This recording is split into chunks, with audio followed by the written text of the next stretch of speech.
am strictly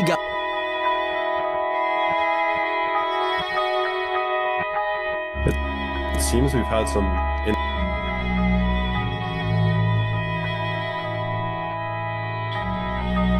Okay, we've been doing nothing but talking about.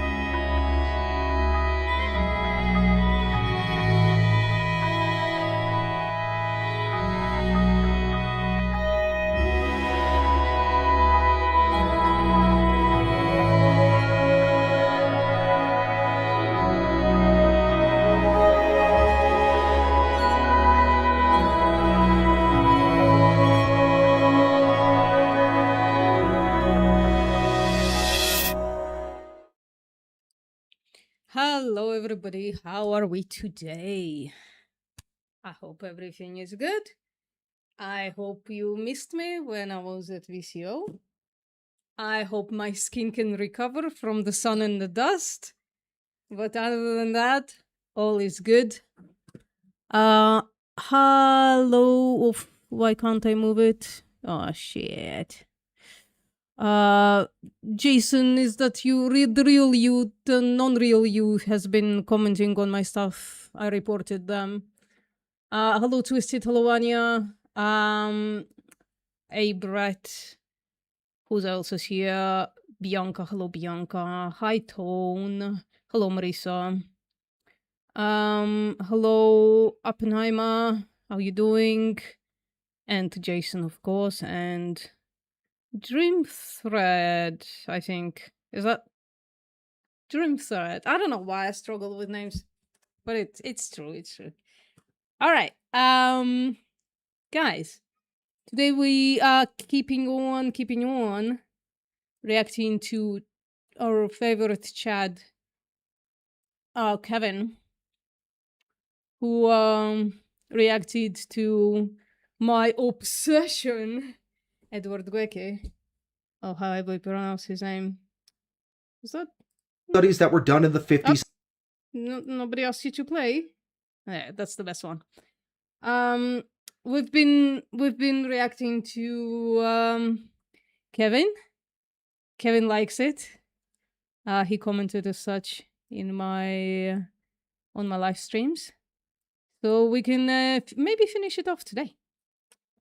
How are we otherwise? I hope we are all good. I wonder if Eddie has reacted to the Mike the Vegan video from yesterday. Oh, I haven't watched it. Is it about Eddie?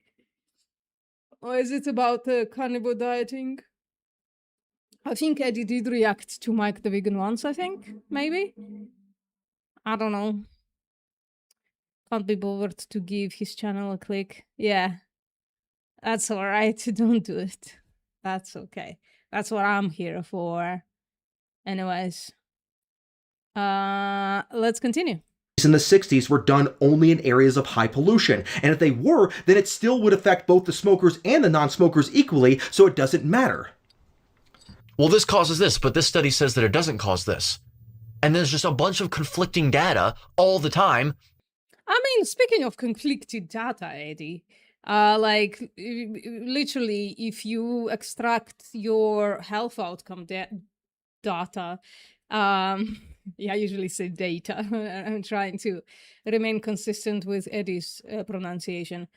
If you extract your health outcome data from Ancestry, the confliction there is way more immense, isn't that? Hey, hello, Ben. How you doing? So, glass houses and shit. That's a recipe for nihilism. Like, it's not even glass houses. You are in the glass house throwing stones at a fucking stone structure. Makes no fucking sense. Because all of that data, like, the epidemiological data does do confounding and then also replication in RCTs. And guess what? It correlates to RCTs in 90%. Or something like that. I don't remember the exact number, but it's pretty big. And I do have a paper on that. It's a paper on mechanisms that actually takes the position that some mechanisms are good. So I really like that paper. I should reread it. Hello, Jan. Say hi first before you ask me how old I am. I don't know. It's like, Yeah, I'm 51. My phone number to wink for sure. Anyways, so Jan, say hi. Let's have a introduction first, and then maybe we can discuss my age. If you want, maybe tell me why you want to know it first. It's hot. Wait a second. Turn my fan a little bit closer to myself. What the fuck was I talking about before I got like questioned on my age out of nowhere? Fuck. Yeah, so it's a paper on mechanisms, and it differentiates between mechanisms that are made before we have the human health outcome data and after, right? So before we have the human health outcome data, it's a hypothesis generating stuff, doesn't really correlate with health outcome data, doesn't necessarily correlate with health outcome data. You know, like you would need to go up the ranks to prove that a mechanism is actual in the human body, and even then it might not be doing anything, right? It could be an actual mechanism, but you know, a mechanism in the whole body doesn't necessarily, you can't necessarily extract health outcomes from a mechanism. Inflammation can go up somewhere, right, and it not affect health in any kind of way, or even affect health in a positive way, right? I keep banging about that one. And so the paper, if I want, I can dig it out later and post it in comments. Basically says, okay, so the mechanisms before are kind of don't correlate almost at all with health outcome data.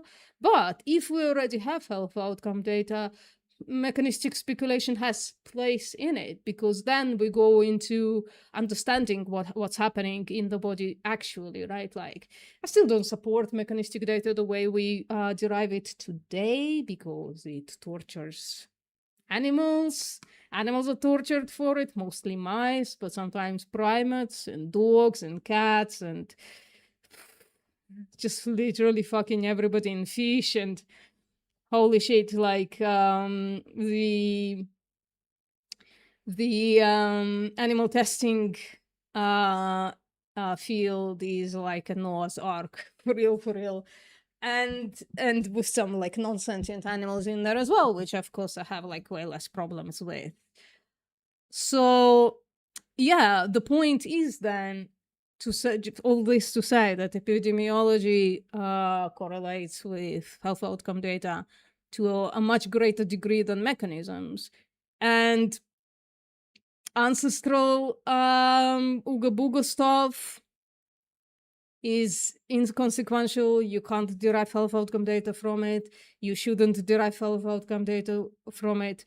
It doesn't even give you mechanisms. It gives you absolutely nothing, right? It's literally just a fallacy saying, well, we have like this adaptation, therefore this is like our adaptations somehow turning into like health outcome data, which is just absolutely false. Or like not necessarily true. Let's just say it like that. Let's soften it out a little bit. You're skipping a few steps there, because just because we've been eating something or we've been surviving on something for a really long time doesn't mean it's the best thing for us. It could be that a new thing can be introduced and just like increase our health outcome in a way that nature, which is what ancestral bullshit is, right? Like we're just like speculating from when we were in nature, we were like doing this stuff. And then now that we are not in nature, now that we have like modern living, modern abilities, technology, nutritional science, just like really, truly, it's just like not the field to look for health outcome data in. It's just not the field to look for health outcome data in. It's just... Anyways. The recipe for throwing your hands up in the air and going, well, I don't know what the f to do. I'm just going to eat a balanced diet then. It's liberating. It's not nihilistic. It's liberating. There are always going to be a few outlier studies made by people with an agenda that you can cherry pick, but in the case of LDL cholesterol and heart disease, the overwhelming majority. Yeah, let's jump. It's basically even to say, like, let's jump into the fire, right? Like, literally, because maybe not literally, but figuratively. Because if we've been cooking meat on the fire, therefore fires are good. Therefore fires are good, like, across the board, right? Like, I can, like, kind of understand the very fallacious thought process of going, we've been eating meat for a long time, therefore we should continue eating. Therefore meat is healthy for us. Quite a few steps there that misused, mistreated, misinformed on. But everything changed. Like, we don't even like our environment changed drastically. Our meat changed drastically. So none of it fucking matters. VPM loves to explain mechanisms. Fucking hate it. Funny. Of data supports the fact that LDL cholesterol causes heart disease. Go ahead, read more from your. I don't even know the LDL mechanism. Some people know it by heart. I don't even know that. I just don't give a shit. Your script, though. That was probably generated Wait, should we get dramatic music for Eddie? Maybe in a bit. by ChatGPT in many instances. So as you just saw, at this point of the video, he criticizes me for scripting my video and using ChatGPT. So just to address the whole ChatGPT thing first, that is just downright slanderous. He might as well be accusing me of plagiarism. This would be like me claiming his book was ghostwritten, which for the record. Meanwhile, Eddie uses AI extensively. Fuck. Toon, was it you who sent me? And where was it? And can you send it again? Eddie literally uses ChatGPT to produce posts on his community tabs.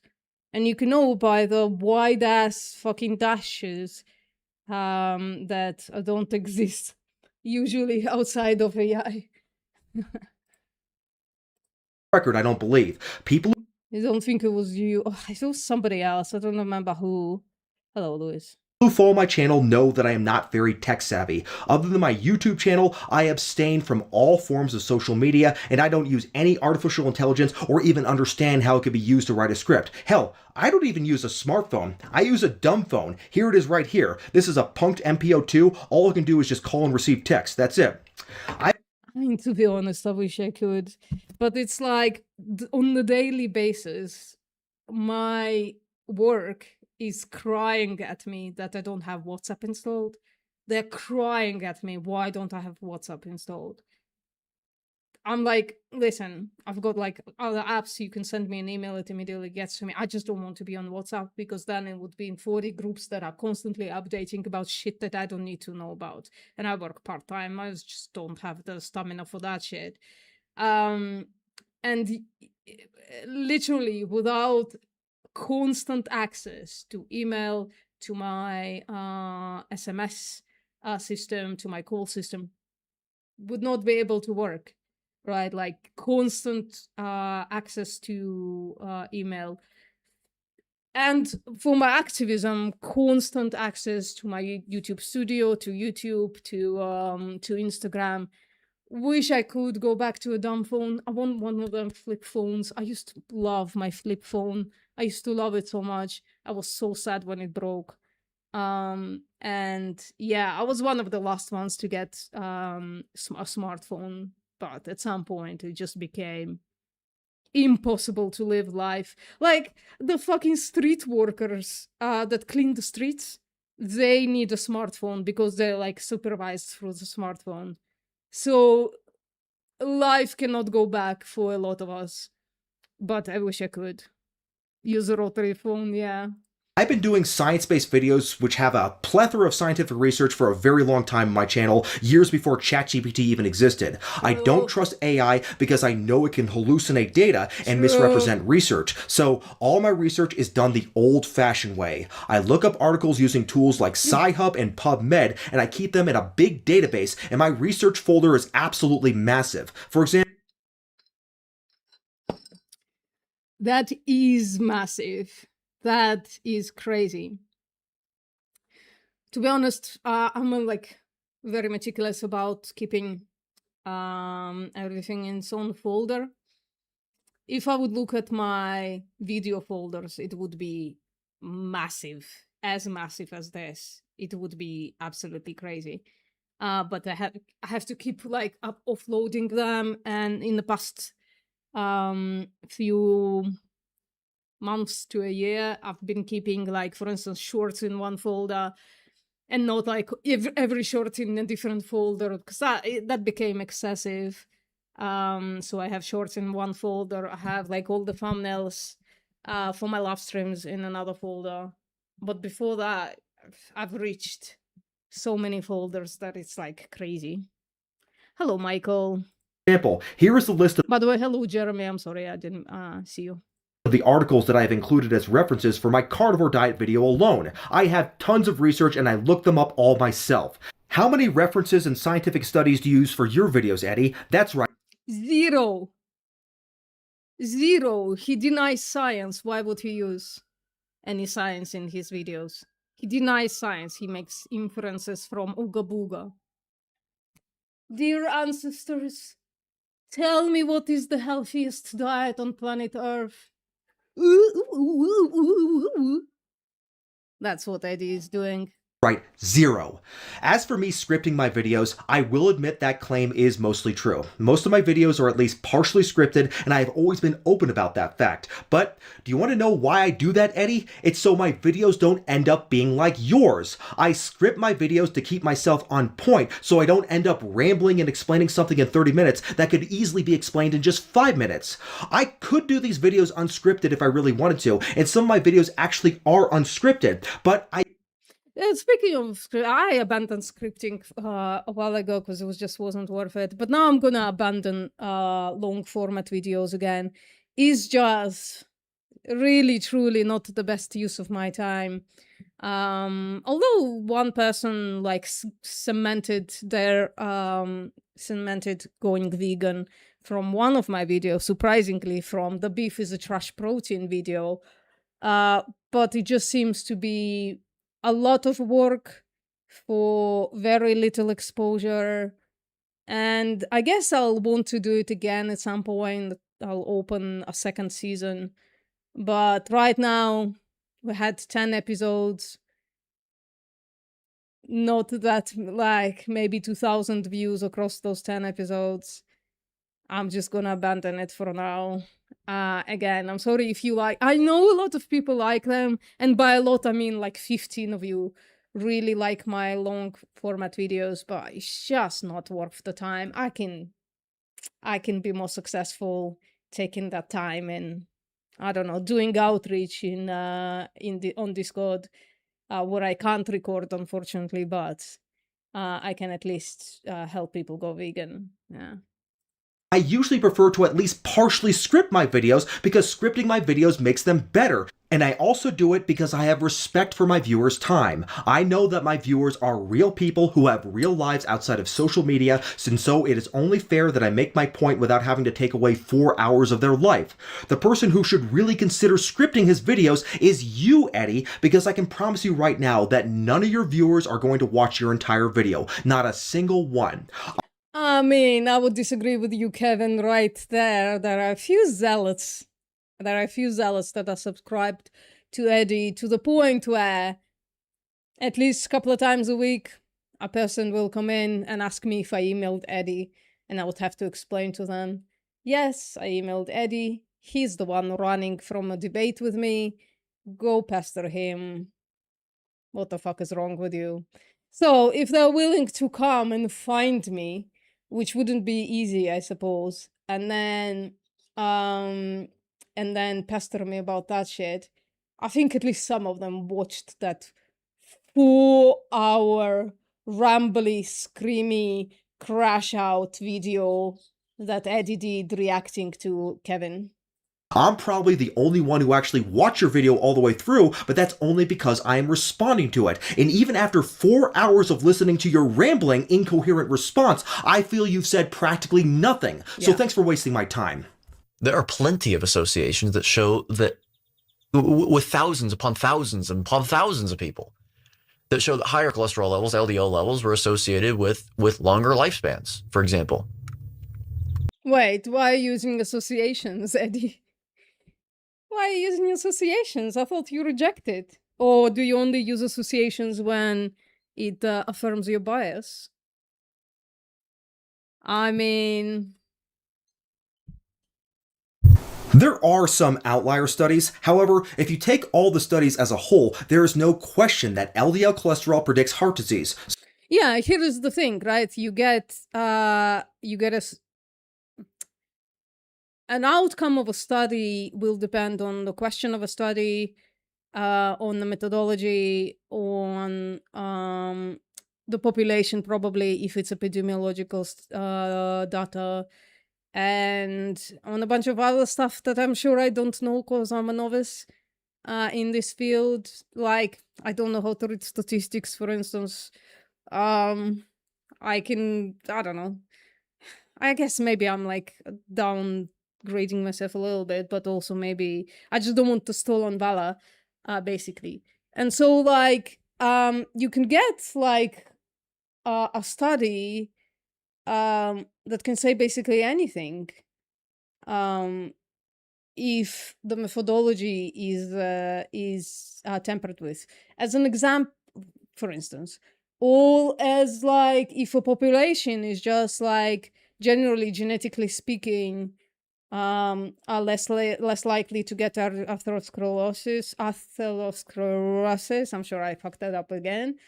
Or if you have a population that lives in a country that has really, really good healthcare, right? All of those things need to be considered. And the best way to consider it is to do a systematic review. So you grab all the evidence that you have on this question that supports the question, does high LDL cause atherosclerotic cardiovascular disease? You plug all of them, and then by compiling all the data, you can get a much clearer answer to your question. Whereas just like from one study, like it could be a bunch of things that are going on in one study that will become clearer when you aggregate all the data. So, why does Eddie have faith in these outlier studies if he doesn't believe that causation can ever be established? His criteria changes based on which study he's looking at. Got the data from literally dozens of independent... All right, let's look at this. Magnitude of exposure to lower LDL-C, millimoles per liter. Look at that shit, linear. You're right. This is from the consensus study. Mm-hmm. The consensus panel opinion. Mm-hmm. Right. I talked enough Mendelian about that. randomization. I talk enough about the opinion shit. I'm not gonna rehash it. There you go. Okay, so not exposure. We're done. This graph is not an opinion. This is scientific data. This is a graph of the results of many different studies, and it strongly supports the claim that LDL cholesterol is associated with heart disease. It's not an opinion. It's math. So this is an example of how Eddie analyzes data. He just takes a quick glance at it and then doesn't even bother reading the paper or even the figure legend. But it's even worse than that. He took one word, misunderstood it, and then scratched the entire fucking data? How weird is that? What if the, like, I don't know, I'm trying to think of a good analogy. He basically looked inside the well, saw Robert Goeke, and then invented it that therefore the entire well is poisoned. It's silly. Misreads the graph and assumes that all it contains is the Mendelian data, and he says, we're done.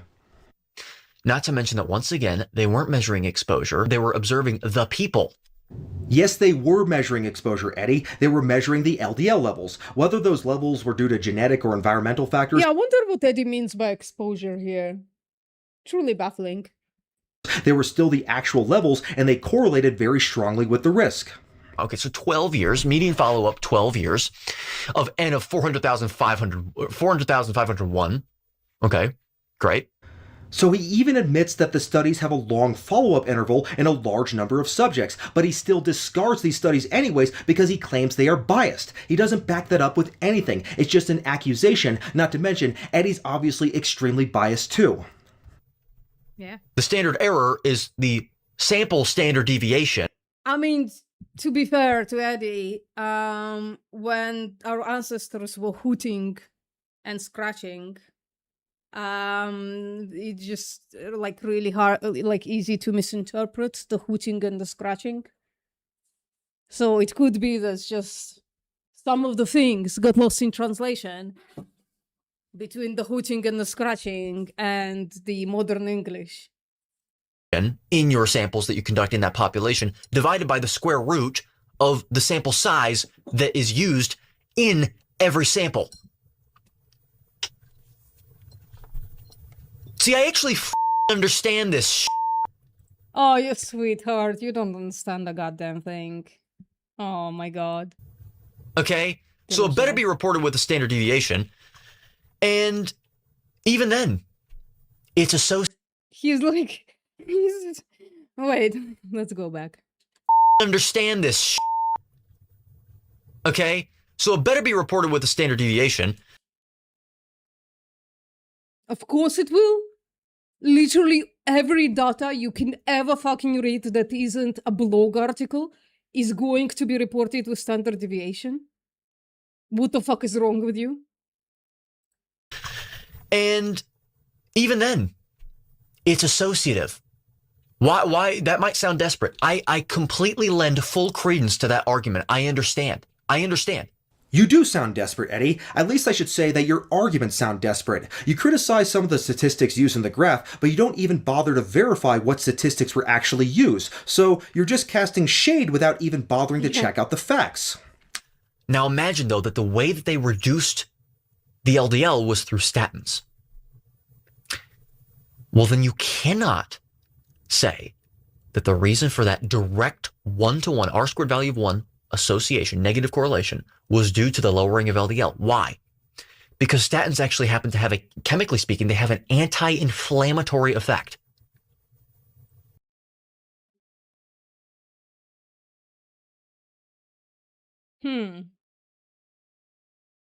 Let me look this up. I mean, makes sense. I don't know why that would sully the results in any kind of way.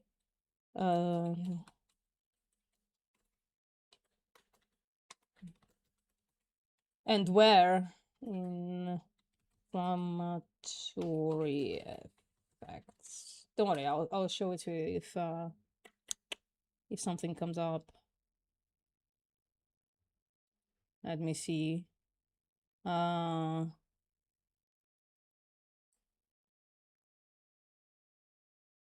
guess the Nature one would be better.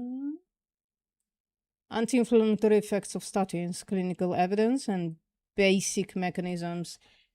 So what's the clinical evidence? Let's see, because mechanisms. Well, the mechanisms behind the thing. Let's see if this impact of statins as immune modulatory agents on inflammatory markers in adults with chronic diseases, a systematic review and meta-analysis. So would he say that? I guess let me try Steelman at his position. Would he say then, well, statins reduce LDL, they also reduce inflammation. Therefore, we don't know which one reduces the risk of atherosclerotic cardiovascular disease? I don't know. Sounds like it's in the name. If it reduces atherosclerosis, then I think we know. Now a statin can have like a secondary effect. So I don't know how you would definitely not be able to, in my opinion, lower your credence in what I'm saying. I don't think you would be able to say, well, a statin also reduces inflammation. Therefore, LDL is not implicative of atherosclerotic cardiovascular disease. That would be silly. Well, so they didn't just reduce LDL, they also reduced inflammation on a chemical level. Here he tries to discard the statin data because he claims that statins work as anti-inflammatory drugs. But also, don't we have, like, in that position paper, don't we have the PCSK9 data that can actually actually become a control group to statins. Yeah, you have the Mendelian randomization of PCSK9 data that can be like a control. And therefore you can find out, okay, so PCSK9 lowers LDL, and then statin lowers LDL and also reduces inflammation. And then you compare the two groups. One of them becomes a control group for the other. So they probably thought about that, Eddie. They probably thought about this. Even if you believe that is true and you discard the statin drugs completely, you still have a very strong correlation, especially when you look at other cholesterol-lowering medications that have completely different mechanisms, like PCSK9 inhibitors that work completely differently from statins. Literally the only thing they have in common with... Oh yeah, so you have the Mendelian randomization, the people who naturally have like PCSK9 mutation, and then you have also medication that reduce PCSK9 through medical intervention, right? So both of those can show you, unless the PCSK9 medication also reduces inflammation, but even then, you still have people literally living in the world that just have like naturally incredibly low LDL. That's why Mendelian randomization is basically one of the best ways to get health outcome data from, because you can compare it to the rest of the population. And then, you know, all the other things are going to be kind of the same, right? You can take PCSK9 people who smoke, who drink, who eat red meat, who eat whatever the fuck, right? And you can compare it to this incredibly similar group who just don't have the PCSK9 mutation. And there you go, absolutely natural randomization between peoples. Statins is that they both lower cholesterol, yet they both reduce the risk of heart disease. Also, we know that PCSK9 inhibitors are actually more effective than statins because they lower cholesterol even more than statins do. So, anyway, okay. So relative risk reduction. So no, relative incidence. So it's that damn word risk again that's setting him off. He's mad that the term relative risk reduction was used in the paper, but that's a term that's used in millions of scientific papers, so it's probably a good thing Eddie doesn't read scientific research, because he'd probably lose his mind. 0.7, between 0.75 to 0.79, right? So it's such a funny thing. It's absolutely the right thing to say. It's like, if Eddie would ever read like actual science, he would crash out. He would just like fucking crash out on every word. So yeah, I guess it's like self-preservation, self-care for Eddie to not read scientific evidence. But then he has a fucking health channel, nutrition channel. What a fucking grifter. right around there. It seems quite consistent in terms of the proportion. So, and then p-value of less than 0.001, which is supposed to indicate statistical significance. Okay, which also begs the question as to whether or not something is practically significant merely based on statistical significance being achieved, which is a fallacy, I'm telling you. Well, how could that be a fallacy? So my understanding of this is, again, reduce your credence in what I'm saying, is that the p-value basically shows what is the percentage of the null hypothesis being right? So the null hypothesis is that everything is random, nothing affects anything else. So every time you go into a study, you have like a statistical analysis of this is like the best thing about scientific method. What are the chances that this association that we just showed is basically up to random chance, just like, like the ice cream and the shark one. Oh, I guess the ice cream and the shark one are not up to random chance. They are like associative between them, They're just like not directly correlative. But it could be, I don't know, you find two absolutely unrelated things and the p-value is going to be fucking huge. And therefore you can say, oh, the percent of the chances that this is like absolutely random association is like skyrocketing. And 0.01 just means that, remember, I think it means like, obviously it means like it's 1% chance that the null hypothesis is correct. So anything under, if I remember correctly, anything under 5% chance basically means that the null hypothesis is unlikely, right? So that's the scientific method. With like scientists go into this work, statisticians go into this work, which are, by the way, separate from the scientists, right? Like those are separate departments. You have the scientists doing their work, and then they pass it on to a statistician that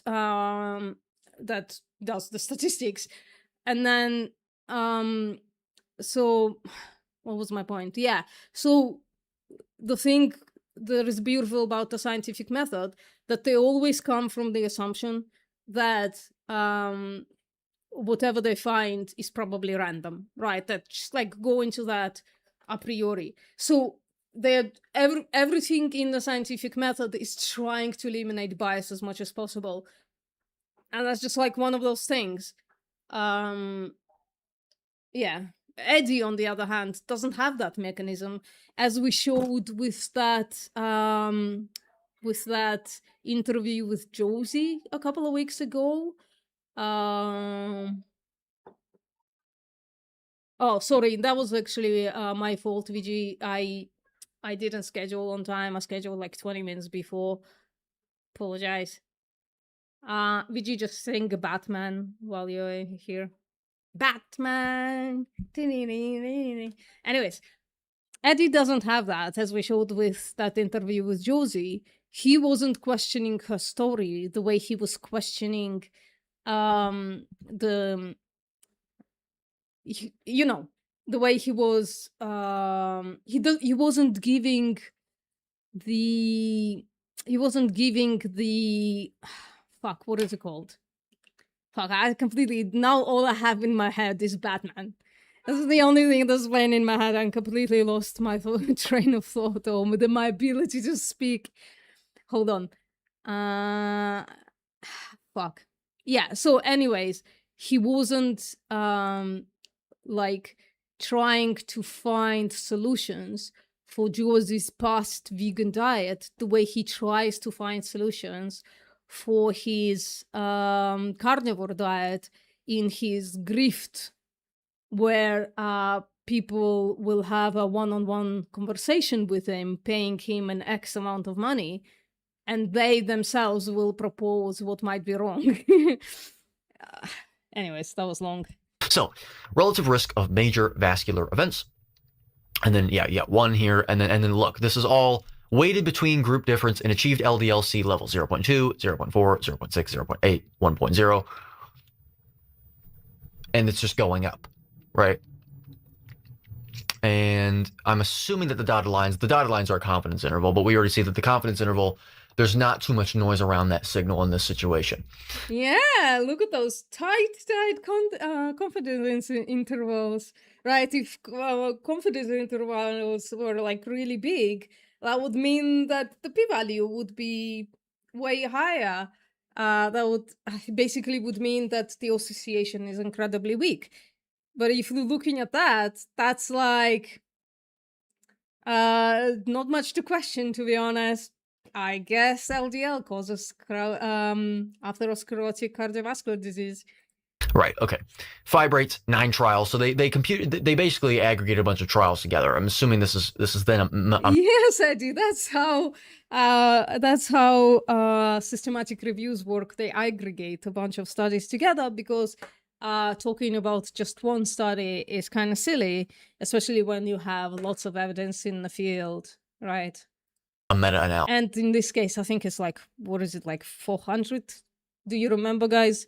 Also, I was banging on about it last week, or like 2 weeks ago. It's like a crazy amount. It's like 400 studies, something like that. Analysis then. This is a meta-analysis. So it's actually, then you have to look at I would say that you have to look at the methods employed, but they're kind of giving that already. Statins, niacin, diet, fibrates, ezetimibe, yes, right. CETP inhibitors, 3 trials. Bile acid sequestrants, 2 trials. So all different methods, which begs an entirely different question. So he looks at another graph from the paper, and it looks like he had trouble finding anything wrong with it. But yeah, for real, I was like, oh no, look, the confidence intervals are really tight. Oh, look, they aggregated all the available data on reducing LDL to see if cardiovascular disease is correlated or if LDL is causal to cardiovascular disease. It's like, But then, he notes that the LDL was reduced by different methods in this graph, which he considers to be a weakness, but yeah, that's strength. That means no matter how you reduce LDL, your cardiovascular disease goes down. on the contrary, that's actually a strength of the research. It proves that no matter how you lower your LDL cholesterol, your risk of heart disease goes down. If they had only lowered... I have watched this video a couple of months ago, maybe 6 months at this point, so I probably like swallowed that. But also, it makes sense, like that such a thing can occur. it with statins, then Eddie could have successfully argued that it could have been due to an anti-inflammatory effect from statins. But by including treatments that are completely different from statins and that still show to reduce risk of heart disease, this proves that the common denominator here in preventing heart disease is lowering LDL cholesterol levels. Hey, Badger. Okay, but cool, great. Yeah. We understand what we're looking at, and we see a decrease 0.001, 0.02. What is, by the way, MLD here? He then tries to criticize another graph from another paper which shows that reduction in LDL cholesterol improves coronary artery disease, and the graph is based on multiple different studies. Here, though, we get to see how intellectually lazy Eddie really is, because he keeps asking what MLD means in the graph. But if he had just looked at the paper and looked at the legend of the graph, he could have seen that it means, quote, mean luminal diameter, unquote, which means how blocked off the coronary arteries were. Yep. So, how are we supposed to take Eddie seriously if he doesn't even take the time to read the papers he's criticizing? But not even that. He could have done a course research. Like, when I read a paper that I just, like, need to kind of absorb different aspects of it and not necessarily in the entire thing, right? And I just, like, come up to an abbreviation of some sort, and I'm like, what the fuck is SBM? Or what the fuck is SBP? Whatever. Just course research the thing, and somewhere in the paper, somewhere in the beginning of the paper, it's just gonna tell you what it's abbreviation for. It's just gonna tell you that. It's just like, you don't even need to read the paper for that. It's just a Control F. He criticizes me for not being able to interpret research, but at least I actually read the research, Eddie. Eddie, on the other hand, seems to think he can interpret research without even reading it. So I think Eddie needs to seriously take his own advice on humility. But this is what this reminds me of. Oh, you should use the statins to prevent the plaque from building up in the first place. Because, oh, well, the LDL goes down, and without the LDL, you won't get as much plaque buildup. Or if any at all, actually, as we've already covered. Yeah, but is that... I suppose, like, it's part of the human condition, probably, that you will get some blockage. There's probably a couple of other things that also cause plaque formation, right? It's probably not just LDL. And that's where carnivore dieters become really pissy. They're like, oh, it's actually sugar that causes cardiovascular disease. It's actually both. It could be both. So, like, reducing both would, like, give you better health outcome. So it's like, it's as if they're looking for some kind of a 100% linear thing where only one thing causes only one disease, where it's literally, like, every doctor will tell you that's just incorrect. Multiple things can cause multiple diseases. Multiple symptoms can come from multiple diseases. That's why there is, like, whatever it's called, anamnesia, I think it's called. That's why when you come to a doctor, they're gonna question you a couple of things, like, gonna ask you a couple of things. They'll have one thing that you're experiencing, so one symptom that could cause, like, 5 things, and then they'll keep asking, well, does this happen? Does this happen? Does this happen? Therefore, eliminating a bunch of stuff, right? And tangential, like, tentatively eliminating those stuff, because it could be that they go this, oh, you actually did do this, and then it might cause that. They'll ask a couple of questions, and it actually will point back to a different direction, but just, like, didn't have, like, one of the main symptoms, but had, like, different other symptoms. Sorry, I'm so sorry, Eddie, that the thing is not like linear, that one thing doesn't cause the other, and that's it. Is that the actual appropriate approach? Or should you... What... Oh, the fake Jason is here again. The fake Jason is here again. Hey, what the fuck are you doing? Why do you keep pretending being people? What the fuck is wrong with you, man? And I'm sorry, only men do this stupid shit. What else can you do? Can you mitigate the I guess not true. Rina could be doing this. injury that you're inducing into the arteries? So he kind of admits that if you lower LDL cholesterol, the plaque won't build up, but then he suggests that the solution is to not lower cholesterol, but to mitigate the injury. Okay, but why not do both? If you Yeah, it's kind of silly. It's like saying, so one of the best analogies for this would be if somebody has chronic elevated blood glucose, right?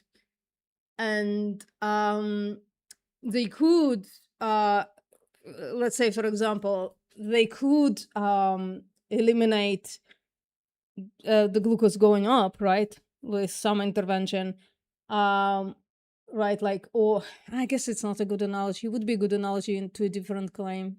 Scratch that. have high blood pressure and also have high LDL cholesterol levels, why not lower both of them and kill two birds with one stone? The only reason he wants to address just one part of the problem is because the cholesterol part conflicts with his carnivore diet dogma. Yeah, it's 100% that. The cope is 100% that. They go on a diet for whatever reason, they feel really good on it. Could be a prolonged placebo effect, some kind of a delusion. Could be actually true, right? Like something in eating only flesh makes you feel elated or whatever the fuck. I don't know. Maybe it's like a drug or something when you only eat meat or whatever. And then your actual LDL markers go up. And you're like, no, but I feel good. I feel good. Therefore, this is a healthy diet for me.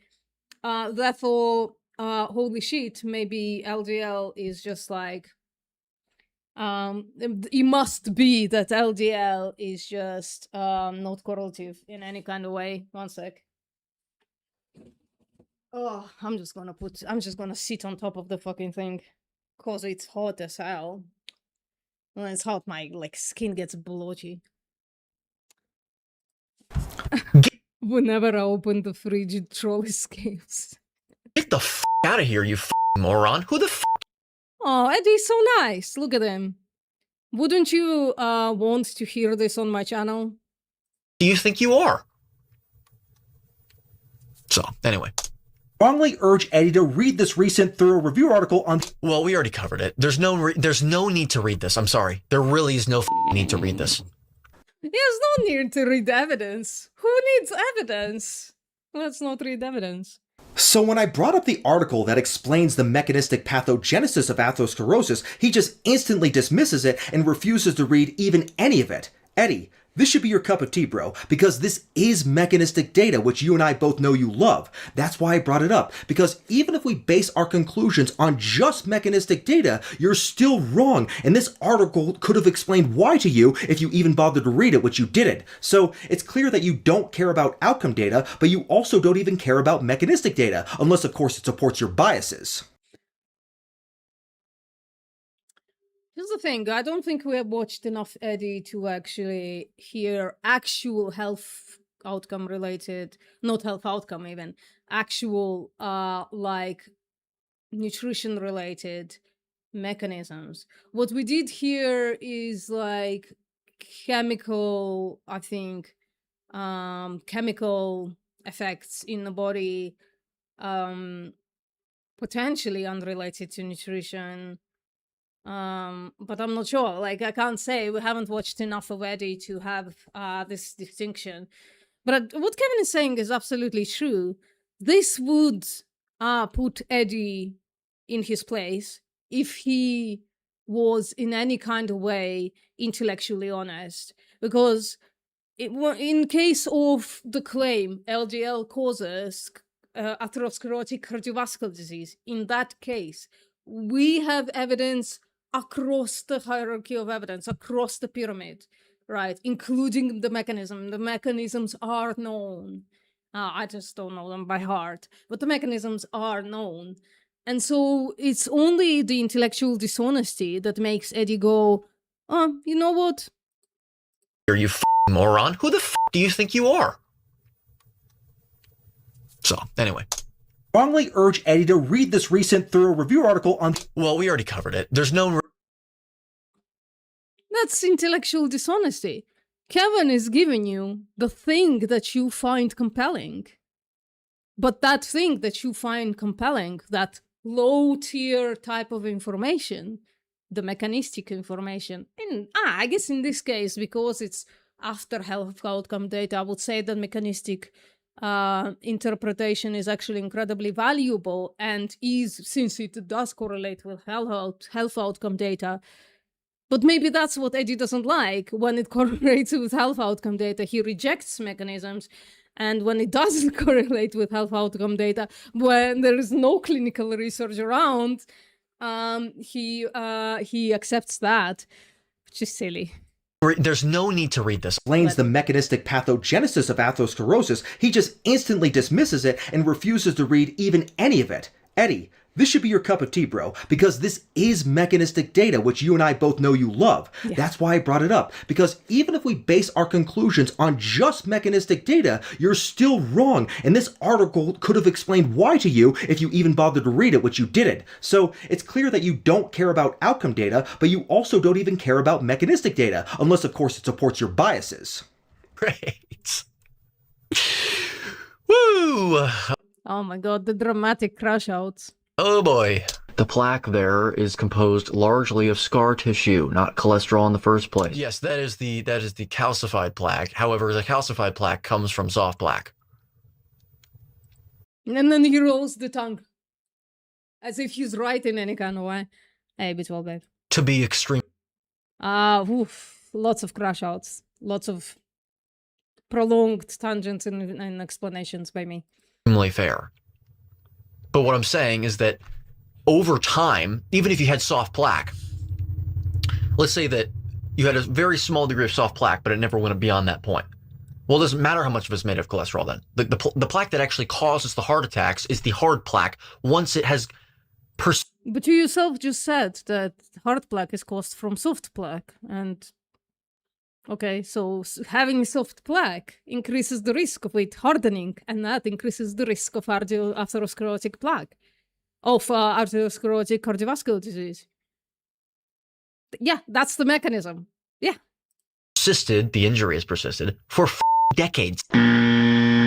Wrong. So, Eddie actually corrects himself here. He said in the original video that plaque is largely composed of scar tissue. He corrects himself and states that only end-stage plaque is scar tissue, but then says that this is the kind of plaque that causes heart attacks. That's completely false. It's actually the soft plaque that is full of... I didn't know that. You see, I don't know the mechanism. Cholesterol that really causes heart attacks in people. It is the soft plaque that actually ruptures to cause heart attacks. Oh yeah, that's true. True. I do remember this. So once it's hardened, it's actually like less dangerous, I suppose. It's when it's soft. I guess Kevin is gonna tell us why. So Eddie is just completely wrong here. But it found most heart attacks are caused by soft vulnerable plaque. The vulnerable plaque is an inflamed part of an artery that can burst. So that's why taking statins is probably a good idea, because it reduces the inflammation as well, doesn't it? This can lead to the formation of a blood clot, which can lead to heart attack. Atherosclerotic heart disease is present even You see, you learned something today. I hate mechanisms. People with systolic blood pressures less than 100 millimeters of mercury. That's fantastic. You know what? It would be even more if the blood pressure was higher. I would suspect, at least. I don't know what he's doing with his tongue. Is that like a tick? Or is he like chewing on something? Again, multiple confounding variables that can have an antagonistic effect to that. I agree there are multiple variables, and LDL cholesterol is definitely one of them. Yep. Great. Species. The editing from Kevin. Fantastic. Inappropriate species, unspecific diet. Okay. Whatever the hell that means, but... Yes. Oh, God, wow! Species appropriate, species specific refers to a set of behaviors. In So you can't hear anything now, Anya. this case, specifically dietary behavior, that the genes of said species across its genome, with very minimal variation depending on what environment they specifically evolved under or evolved within, that their genes across their genome most evolved to genotypically withstand, what they're most genotypically adapted to. Now, there are arguments that you can make against it. You haven't made them yet. Maybe he will. It sounds like he's making the appeal to nature fallacy. Ah, there it. Yeah, because it is. I don't know why it is crashing out about that. That's what it is. And it is a fallacy. And it's brain rotting.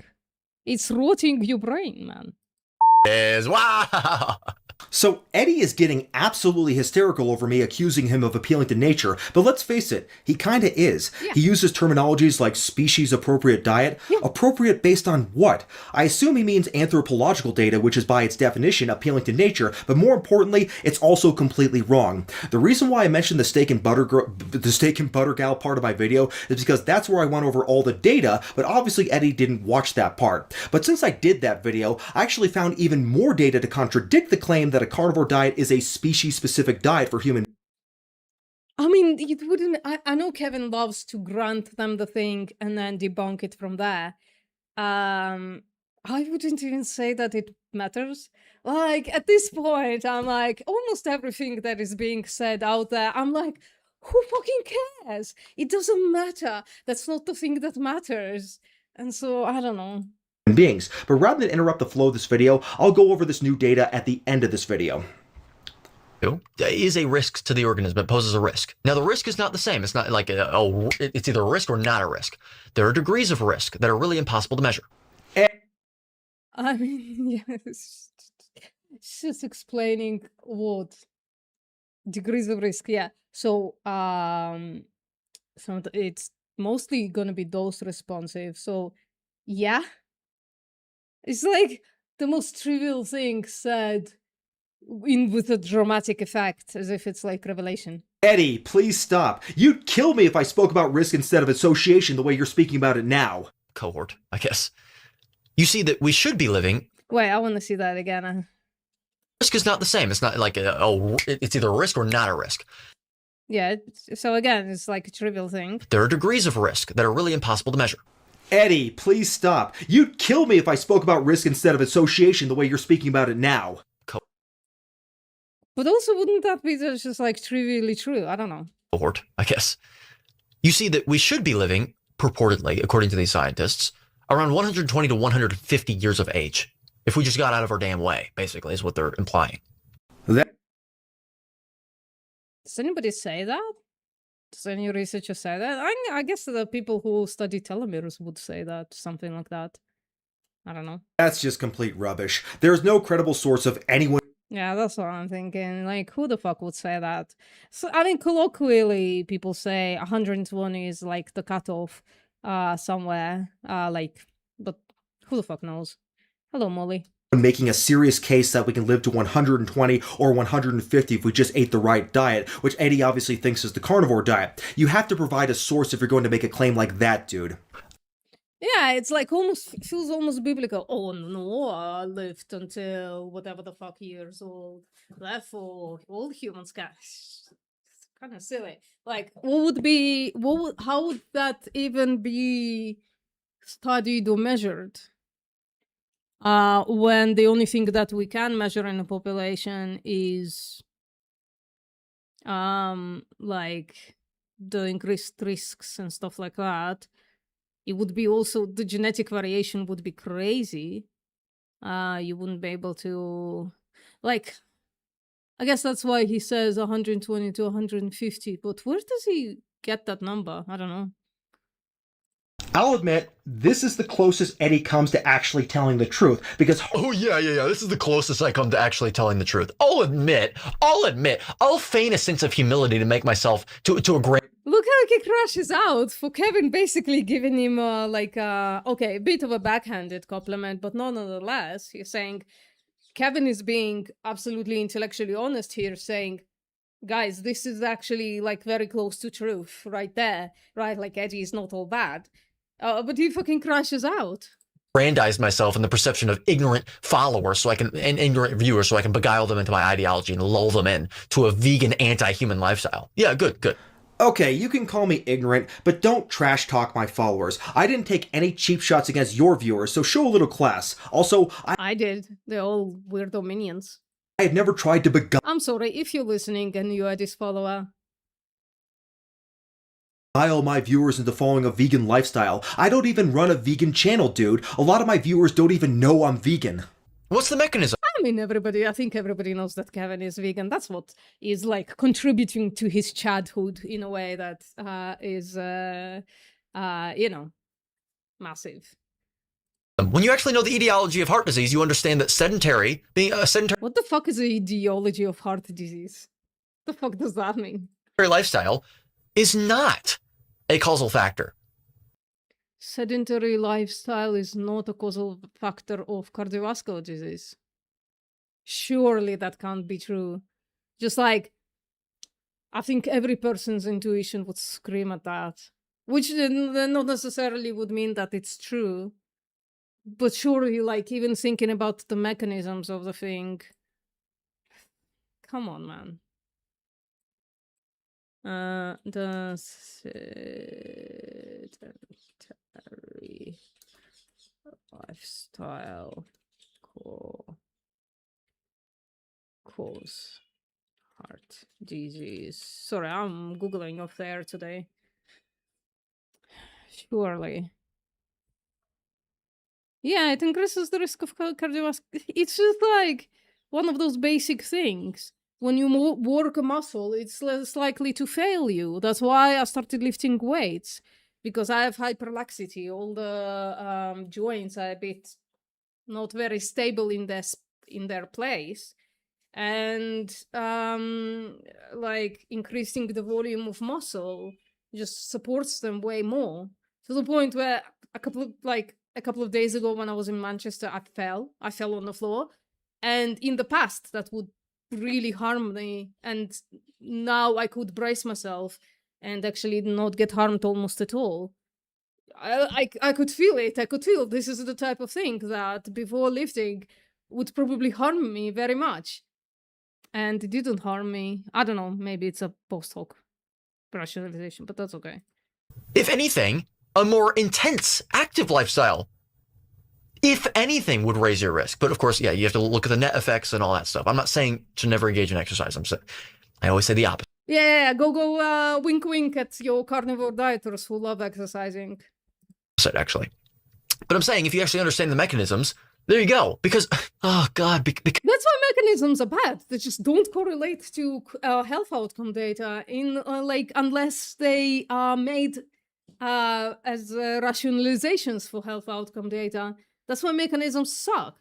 You have an isolated thing that happens in the system, and from that you extrapolate the health outcome data. Where there are a couple of steps that you need to take in order to get to health outcome data, to see the effect of it in the entire body, and yes, to like randomize a bunch of people and introduce the effect, and then see what happens, right? And like compare it to control or whatever.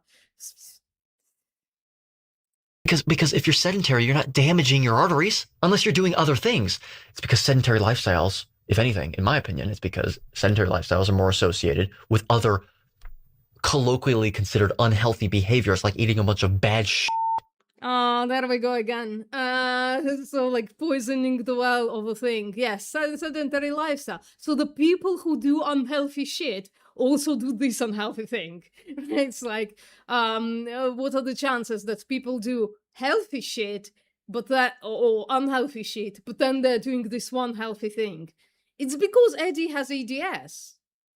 It's like clear to all of us, Eddie. It's because you have EDS and you can't move very much, right? Like you just have shit genetics.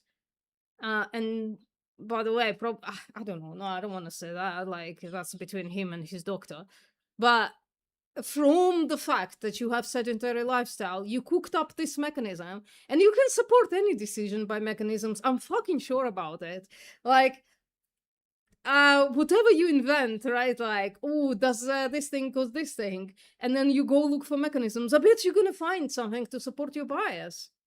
And this one is incredibly clear because the rest of the carnivore dieters, they fucking love exercising. They fucking worship lifting weights and running and all of that stuff. They fucking worship physical activity. So you are the only one. So the bias is yours. It's obvious. It's obvious to everybody. And also smoking, maybe. Eddie is right that a sedentary lifestyle probably is associated with other bad habits, but there is plenty of data showing that exercise by itself improves health outcomes, and I don't think I have to justify that with any evidence. If anyone seriously believes that exercise isn't good for you, then they're just living in some fantasy. Yeah, so Kevin goes the same route. It's like so obviously not true that it's like you don't even need to go look. It's cemented in us that exercise is actually incredible for longevity and probably overall mortality and shit like that. World, or they're just coping. Like, in fact, I'm desperately, despite having hyperlaxity and can't do anything except for walk and lift, like minimally lift weights, I'm desperately looking for a way to increase my cardio, not only for like actually for cardio's sake, because I have relatively little cardio because I can't move much, but also, I don't know, just like I'm sick of dieting. I just want to reduce weight through other means, I suppose. And then I can't find any. But here Eddie says, no, it's not correlated with health, and it's just like trivially, absolutely false. Coping with the fact that they're too lazy to go to the gym. This is such a fringe position that I don't even think other carnivore dieters support it. At least I hope not. I mean, we know they don't. They worship working out. I say it, I think he is because they all want the fucking washboard abs, right? The carnivore dieters, at least the ones that are like genuinely on social media, they want to wash the washboard. Sorry, abs. Picking research. Oh, wow. I'm actually not looking at any research, really. Al, you remember this? This is the clip that I sent you for that video for our reaction to Eddie. So yeah, I'm actually not looking at any research. Well, thanks for admitting that your shit is not like based on anything substantial. At all.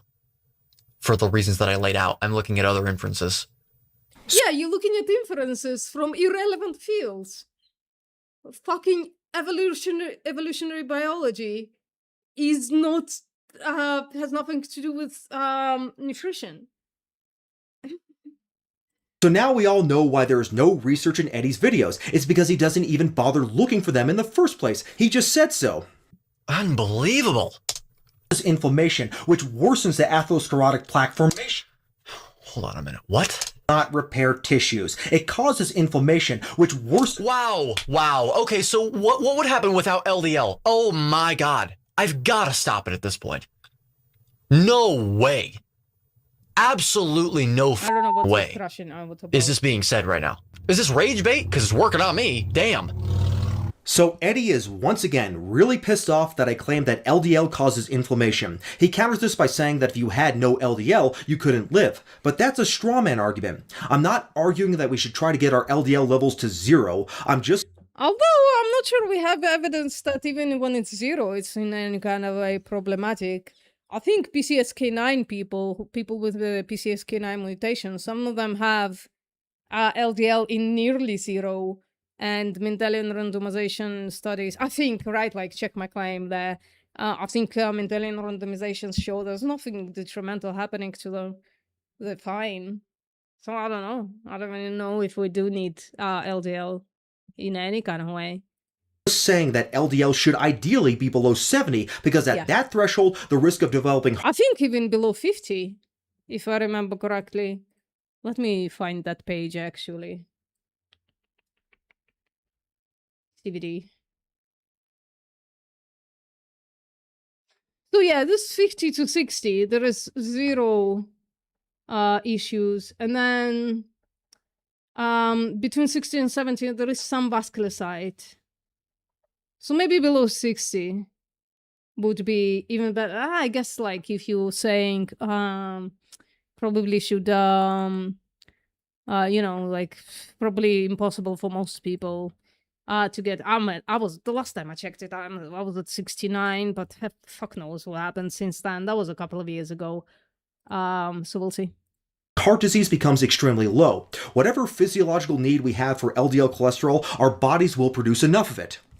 Very good reason why diets rich in plant-based foods like the Mediterranean diet. Yeah, 69. I'm very proud of it, Jason. That's why I haven't checked the LDL since then. Oh, it's because like there's like zero evidence for any kind of cardiovascular disease. My blood pressure is very low. The last time we checked, my LDL was very low. Don't have any evidence of cardiovascular disease. I'm pretty old. Where's that person who asked how old I am? They never came back. Never fucking. All I told them is say hello before you ask me questions like this. They were like, "No, that's a step too far. I'm not gonna say hello," and just gone. Have actually been. The Mediterranean diet is not a diet. That is a constructed diet that was constructed from epidemiologists by studying certain foods as the consumption was reported in certain demographics of the Mediterranean region. And once again, it's based on associative. So I guess literally everything is based on associative data, even diets. Yes, the Mediterranean diet, just like all other diets, is a constructed diet, but it is based on the traditional diet of humans who have lived around the Mediterranean Sea for thousands of years. And I'm gonna get a little bit of water because I'm dying. I'm parched. So give me a second, guys.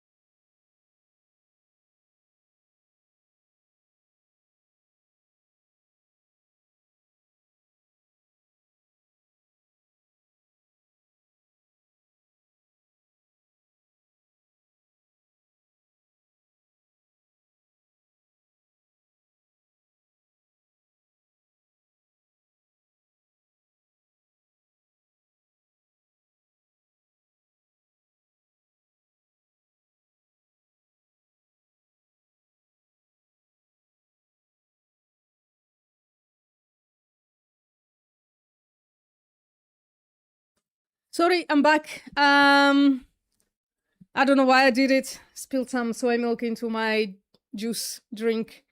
It tastes not too bad, so I'm gonna finish it. We know based on Blue Zone data that they have exceptional longevity compared to other populations. So even though it is a constructed diet, just like every other diet, it doesn't matter because That's quite disgusting. The aftertaste of vanilla is pretty gross, but that's okay. I like gross things. the health outcomes show that it is the best diet for health and longevity. Wrong, and the data proves that. No, it doesn't prove anything. You're not God, okay? Stop playing it. No, you can survive. Wait, does Eddie believe in God? That would explain the 150 years thing. I want to know now. I want to know if he has the religious brain rot as well as the carnivore one. They do correlate quite a bit. Survive without carbs. There's no good reason to avoid healthy. Good reason Yeah, I know, Anya. It's disgusting. is a value judgment statement that Gonna is drink it anyway. reflective of your opinion that you have no ability to reinforce with the data that you're referring to. Yes, I do, Eddie. I've been showing it to you throughout this entire video, and since you suddenly have decided that you care about evidence now, where is all the evidence that the carnivore diet is a safe and healthy diet? The carnivore diet has really only been invoked. Well, there is that was a Cambridge study and then that German study of basically amalgamated anecdotes. For, I think. I mean, to be honest, at this point, maybe us as vegans, we should actually like collect some money, like a lot of money, like probably like around $500,000 and pay for the carnivore study. Maybe we should just do that, pay for an RCT, and to remain ethical, you just collect people that want to go carnivore and haven't yet. And I don't know how you would randomize that shit. Not almond milk, not ever. Gross, disgusting. Don't even, Jason. Sadly, the people who go carnivore reject RCTs.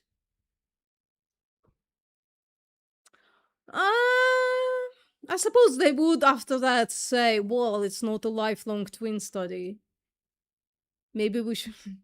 I don't know how you do that. That would be unethical to get like very young twins and put them in a lifelong study. And that would cost definitely way more than $500,000.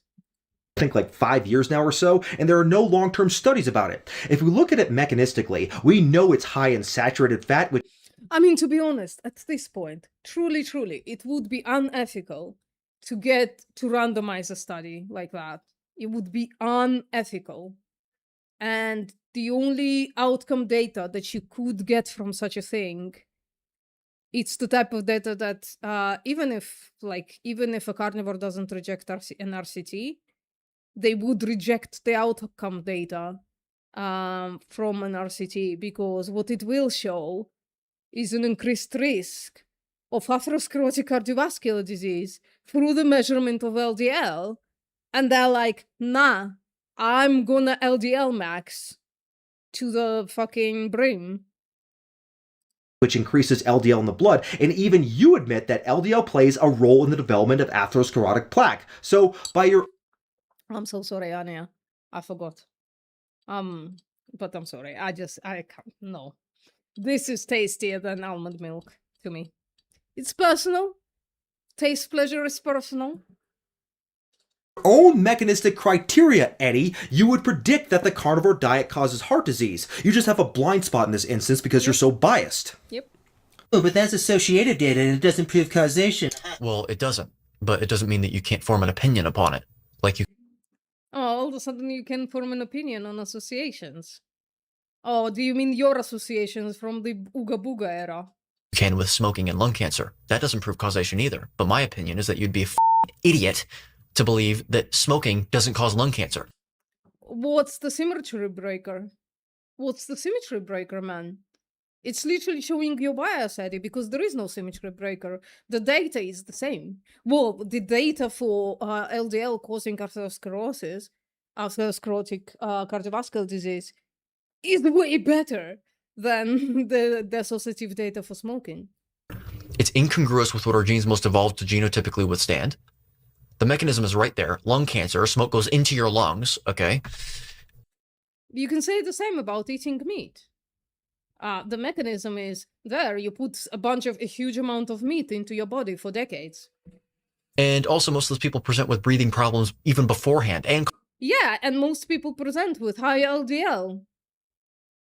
And then, when in their 50s and 60s, that LDL turns into atherosclerotic cardiovascular disease. coughing issues. I mean, it turns into atherosclerotic cardiovascular disease from day one, basically, right? Like, once you have an elevated LDL and you don't lower it, well, you've started your journey on cardiovascular disease, right? It's...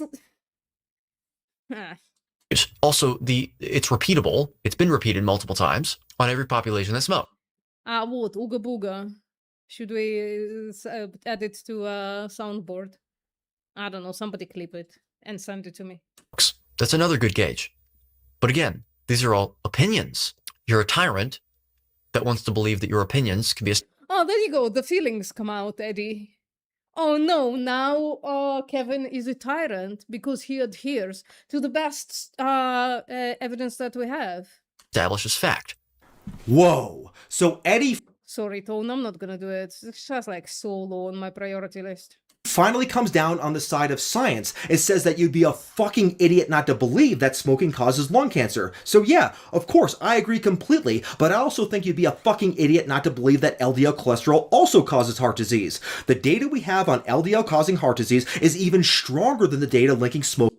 I guess as if I either watch this video or I know the data a little bit as well.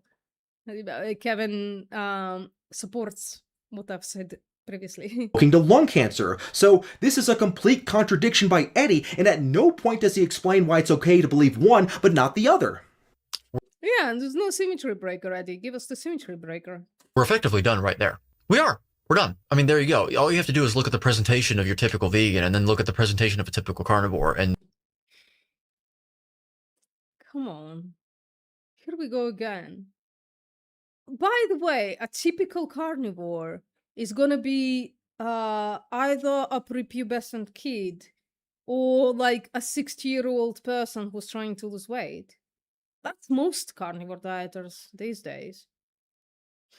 A prepubescent kid who are like stringy, or a person who's like obese and is trying to lose weight and they're old as fuck. That's gonna be typical carnivore dieters. But what you mean is typical public carnivore dieters.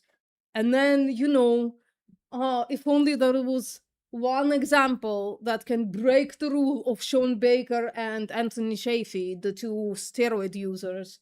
Ken Berry looks like absolute fucking shit, right? And then we have way more public vegans, because vegans are more likely to do activism, more likely to be public about it. And a lot of them look like fucking gods. Open Instagram, go to my follows, and you'll see fucking gods. People who stay shredded throughout the year, look strong, healthy skin. But I guess your minions are gonna come and comment under this live stream when it's published, and they're gonna say, "Oh, but you look like shit, VPM." All right, I'm ugly. I have the same skin tone as Eddie right there, and I have bags under my eyes. Okay. I'm old as fuck as well. I'm twice as old as him, and I have bigger biceps than him. So maybe it's the bigger biceps that we should look at, and not just the bags under my eyes that have nothing to do with my diet. I for sure have bigger muscles. Like, I don't know if Eddie has any muscles. But I don't think he works out, so that's the problem.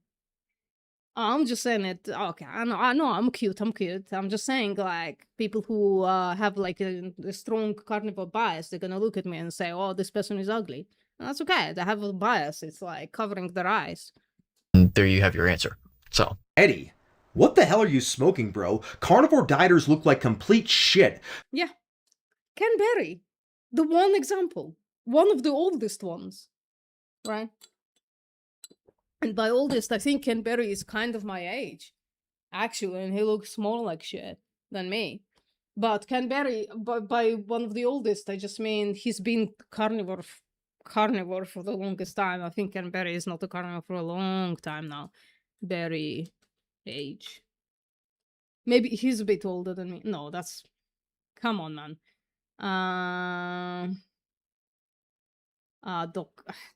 Can't believe I'm gonna use Dr. Ken Berry. Ken Berry was born in 1952. That's okay. That's not the one. Dr. Is that him? I don't think so. 58 years old. Oh, United States. Yeah, I guess he's way older than me. He's 12 years older than me. Family physician, doctor, YouTube star. Come on, get the fuck out. Pretty much all of them look like Ken Berry.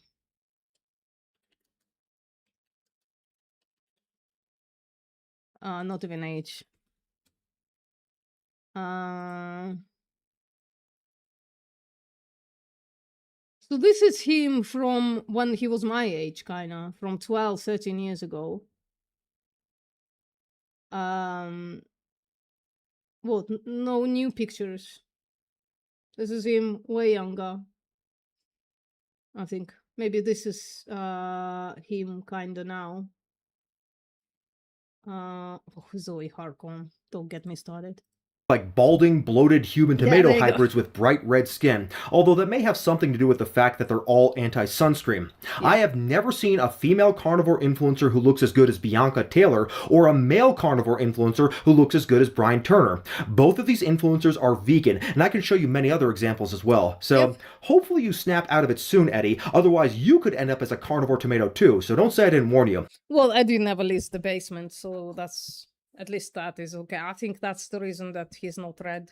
Also, let's go back to that picture of Bianca Taylor for a moment. Fair. Yeah, you know you wouldn't say no to that, Eddie. Because the strongest medical evidence confirms that having an According to whom, on the basis of what? Bianca Taylor is goals, definitely. Well, not my goals anymore, but I've passed my peak. But that's hot. That's hot. Not gonna lie. You? On the basis of no understanding of the science? Patently? Demonstrably?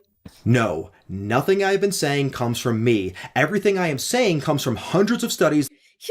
I think Eddie thinks that, I guess some people do have, some vegans do have like a health bias. I suppose some of them do. I remember myself having a health bias, but not anymore. Like, I think Kevin would say the same as I am, that an omnivorous diet can be healthy, right? Like, that's what the nutritional data says.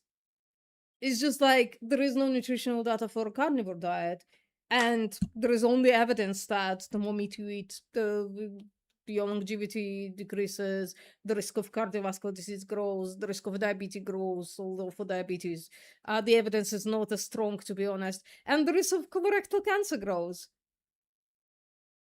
So we can just like keep that line going into the absurd, which is at some point it will reach the carnivore dieting consumption, and confidently state that if there is a linear risk, then that risk just goes and increases, man. That have been done on this subject. I'm just reporting the data, that's all. You absolute moron. The same thing applies to statins. It may be true that the effects of the CoQ enzyme might explain some of the muscle aches that people get on statins, but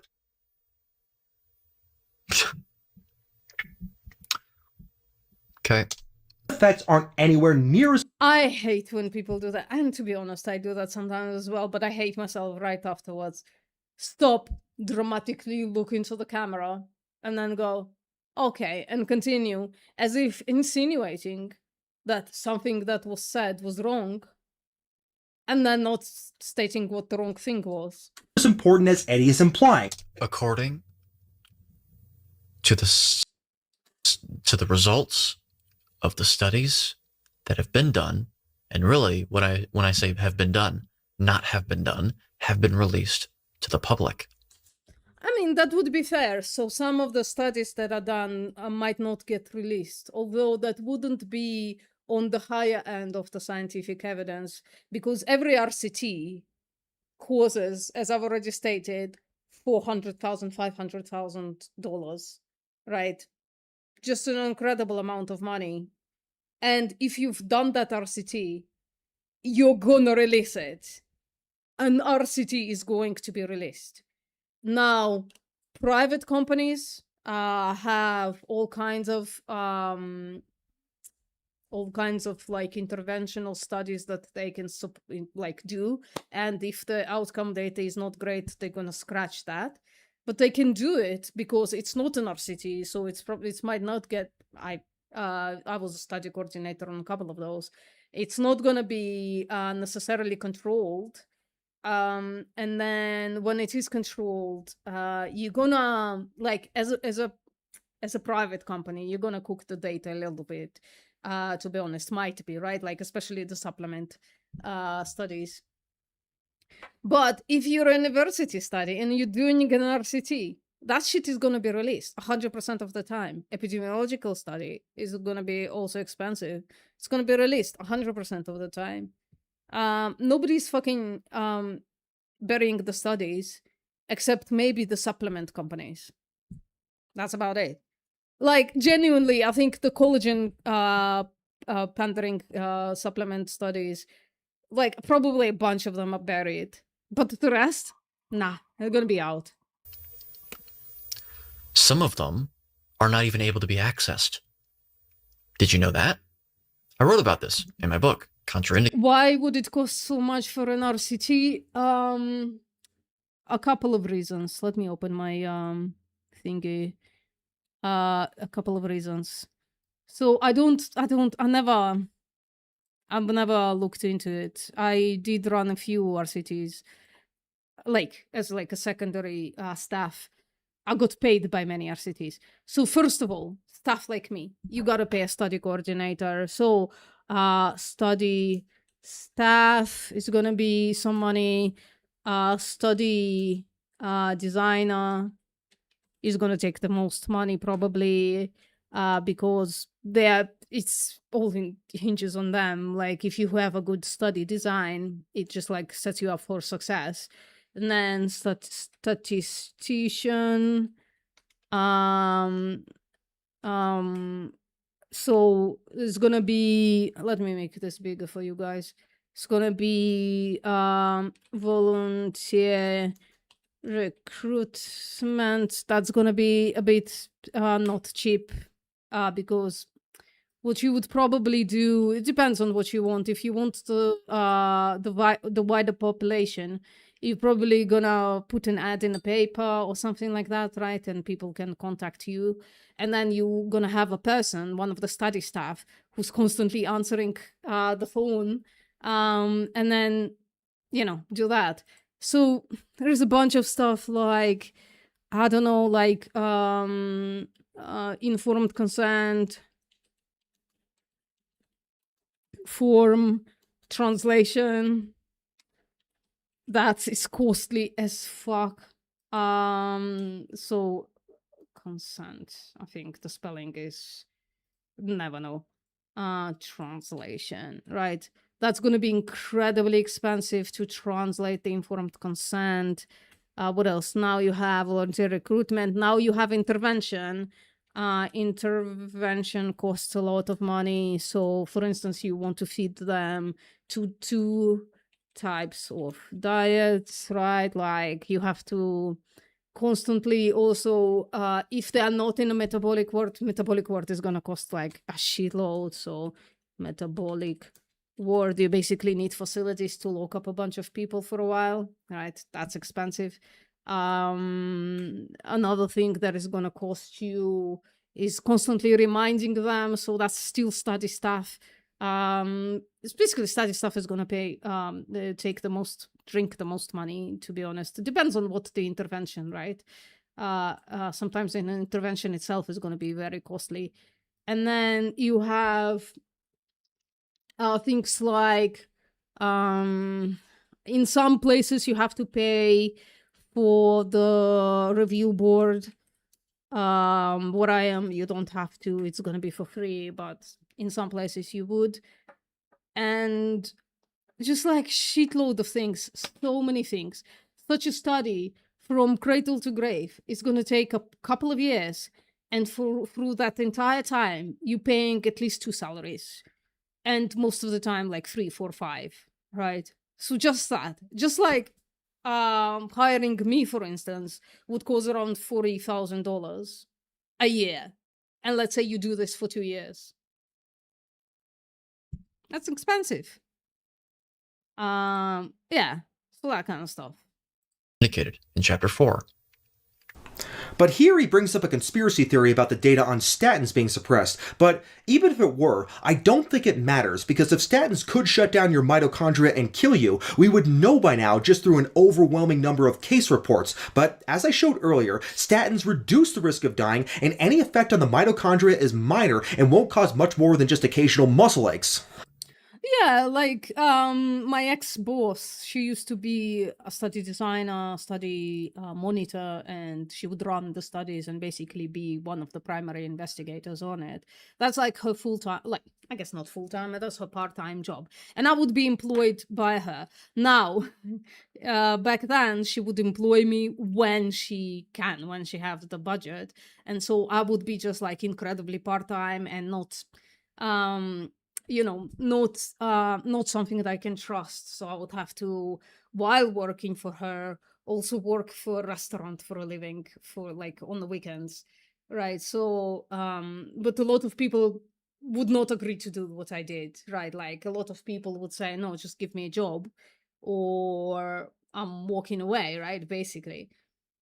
But yeah, like staff is going to be the biggest thing.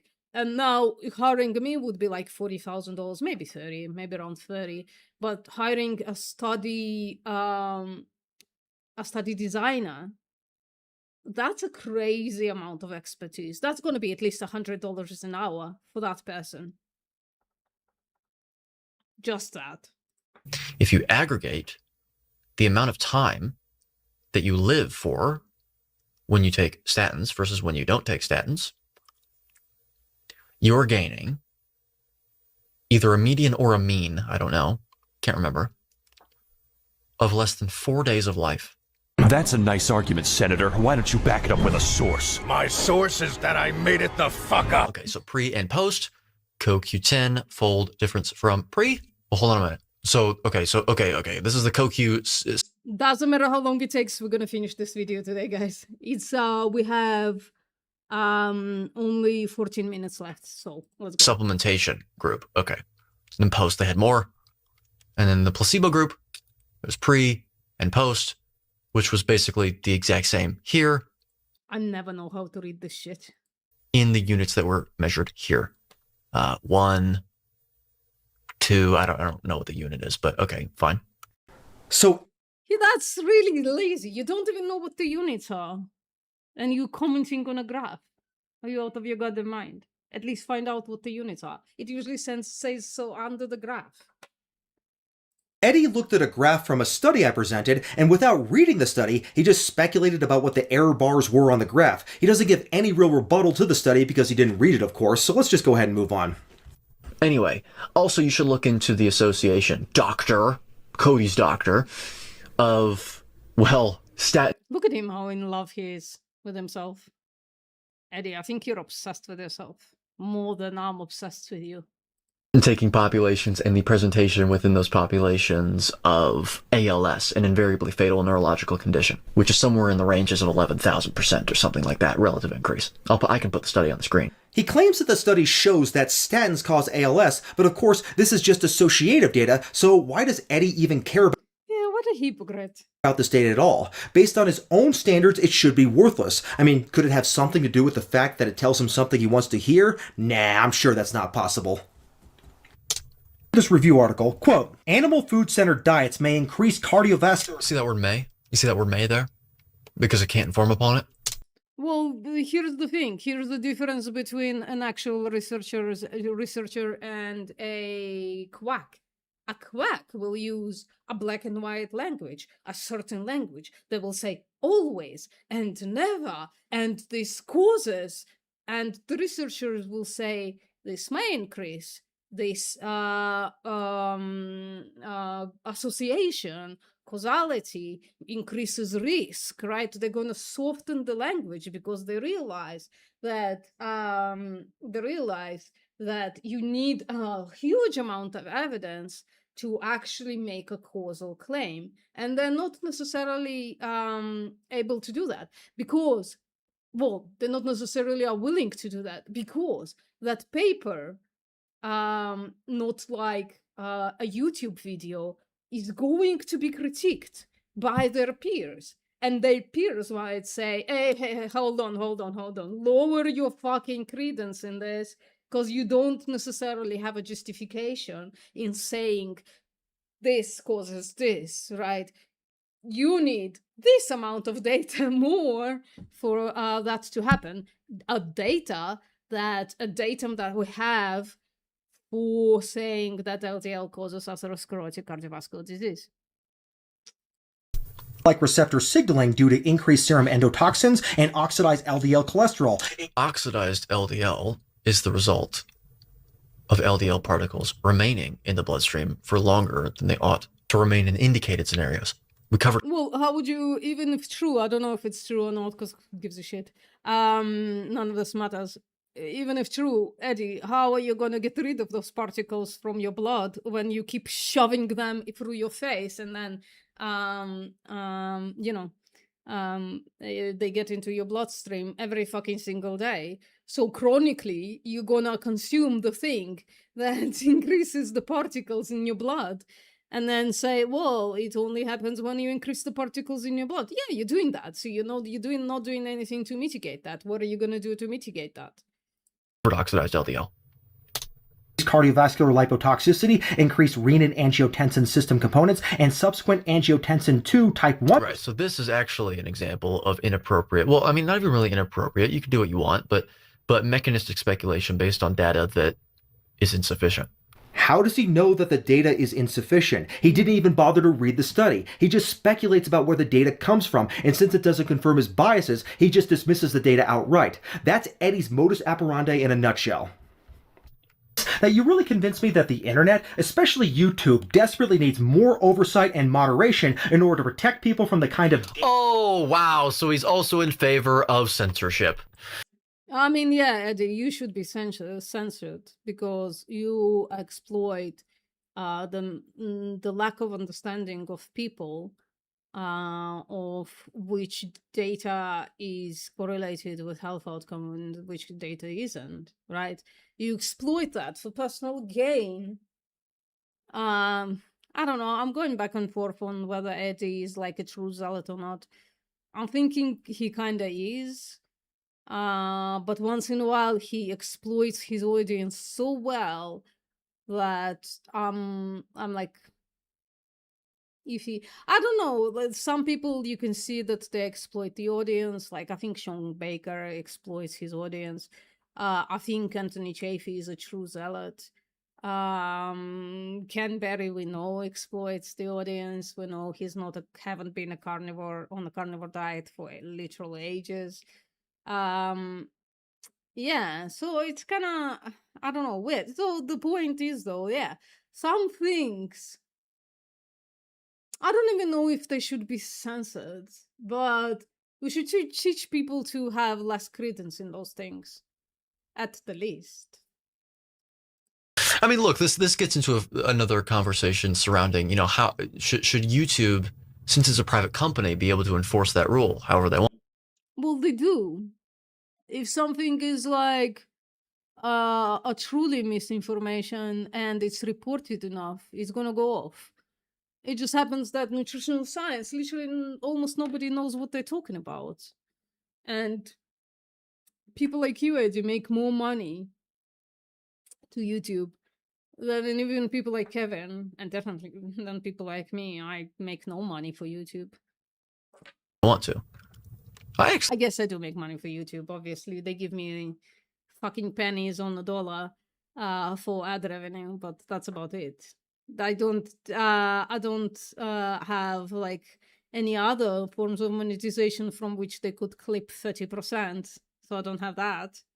Actually tend to lean towards the yes realm, but No, I don't want censorship. I just want better oversight of the internet in order to protect the world from misinformation. I mean, yes, I don't know, like oversight, maybe public education, maybe, I don't know. I don't have a good solution for that, but one thing for sure, we have too much misinformation, just like occupying the internet space, and I'm sick of it. people can say or believe whatever they want. That should never be suppressed. But not everybody deserves a platform. I mean, just look at what social media has done to society. It's horrible. We're having more people believe in conspiracy theories than ever before. Somebody today told me that that's not true, but okay. It's now become... It's just we talk about it way more, I suppose. But my intuition says that it's true.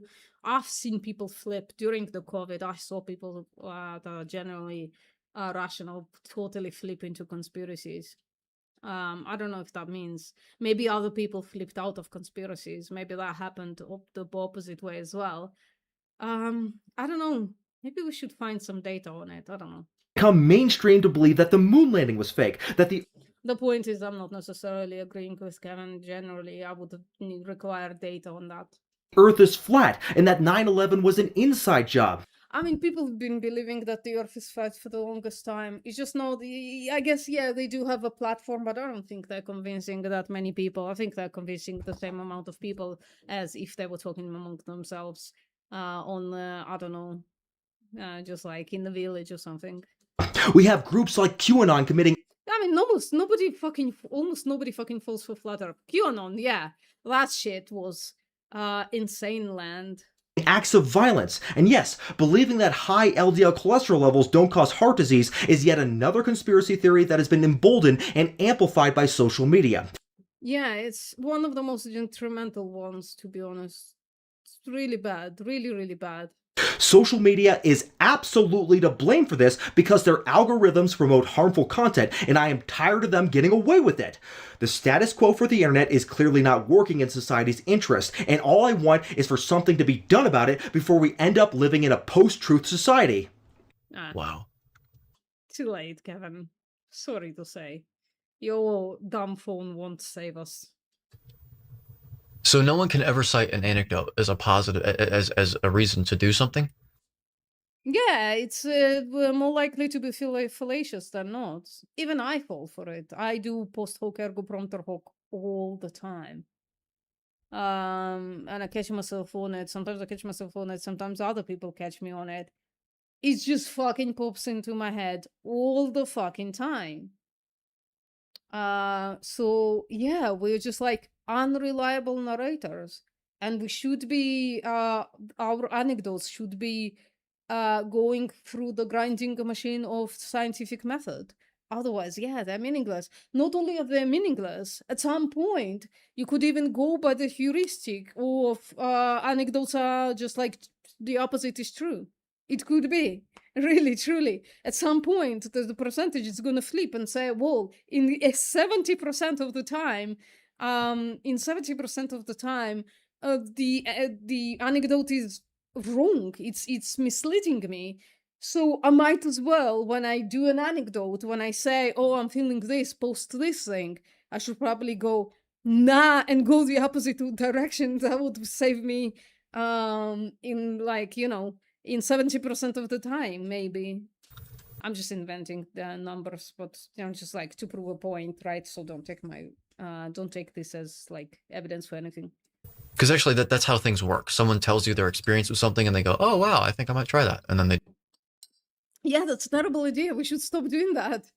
What a terrible fucking idea. That's how people get to piss drinking.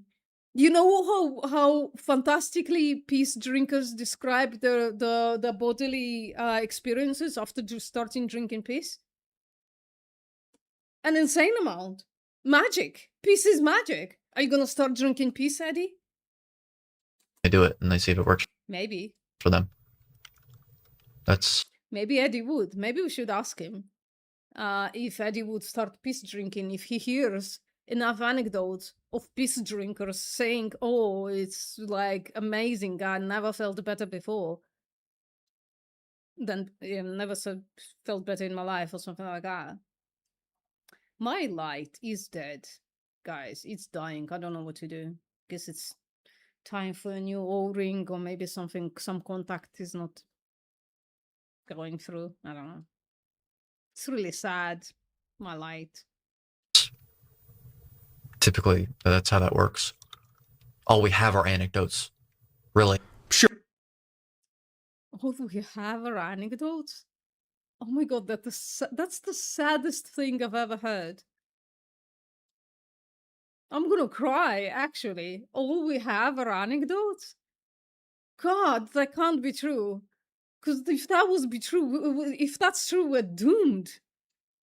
Sure, if you throw away all the scientific research ever done, then all you have left after that are anecdotes. The big problem with anecdotes, though, is that no matter what kind of anecdotal claim someone makes about something, you can always find someone who also makes the opposite claim.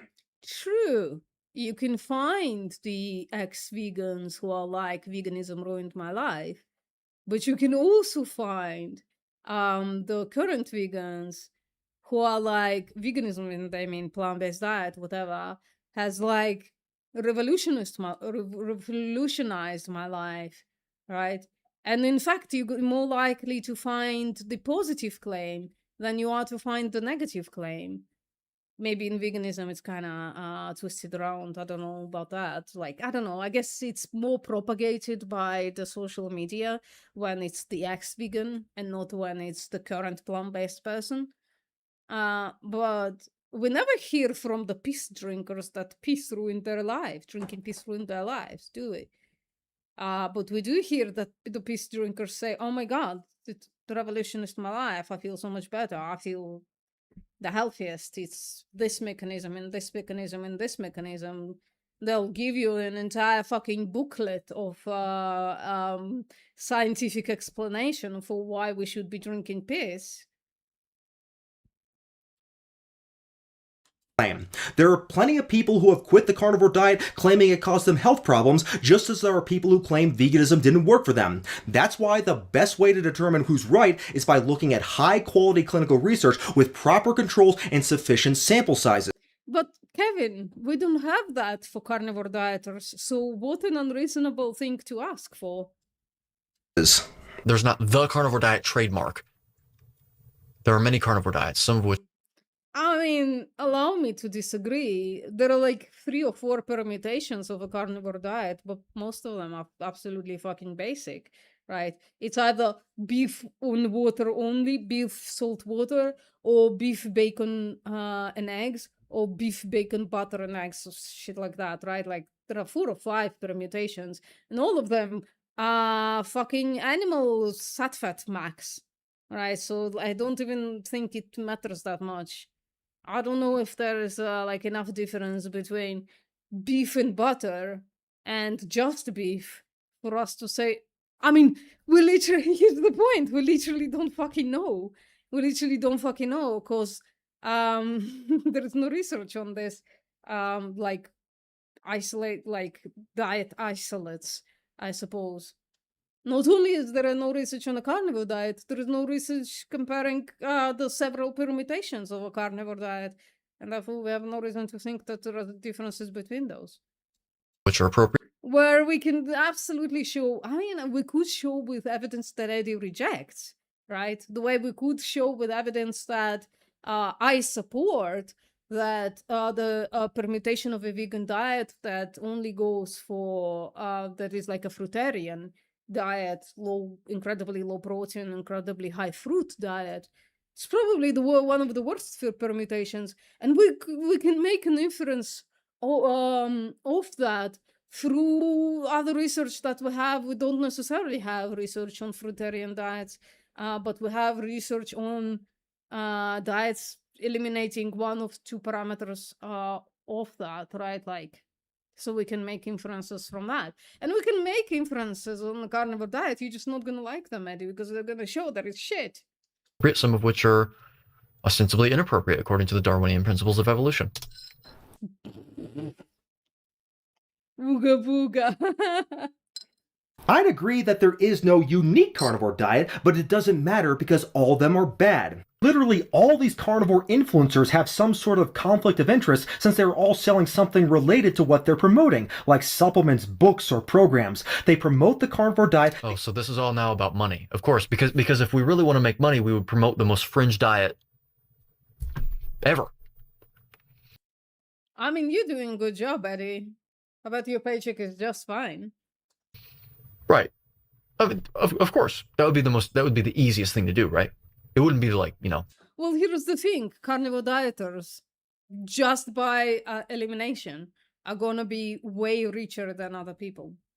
Just by the fact that only people who have enough money to afford this diet will be able to afford this diet.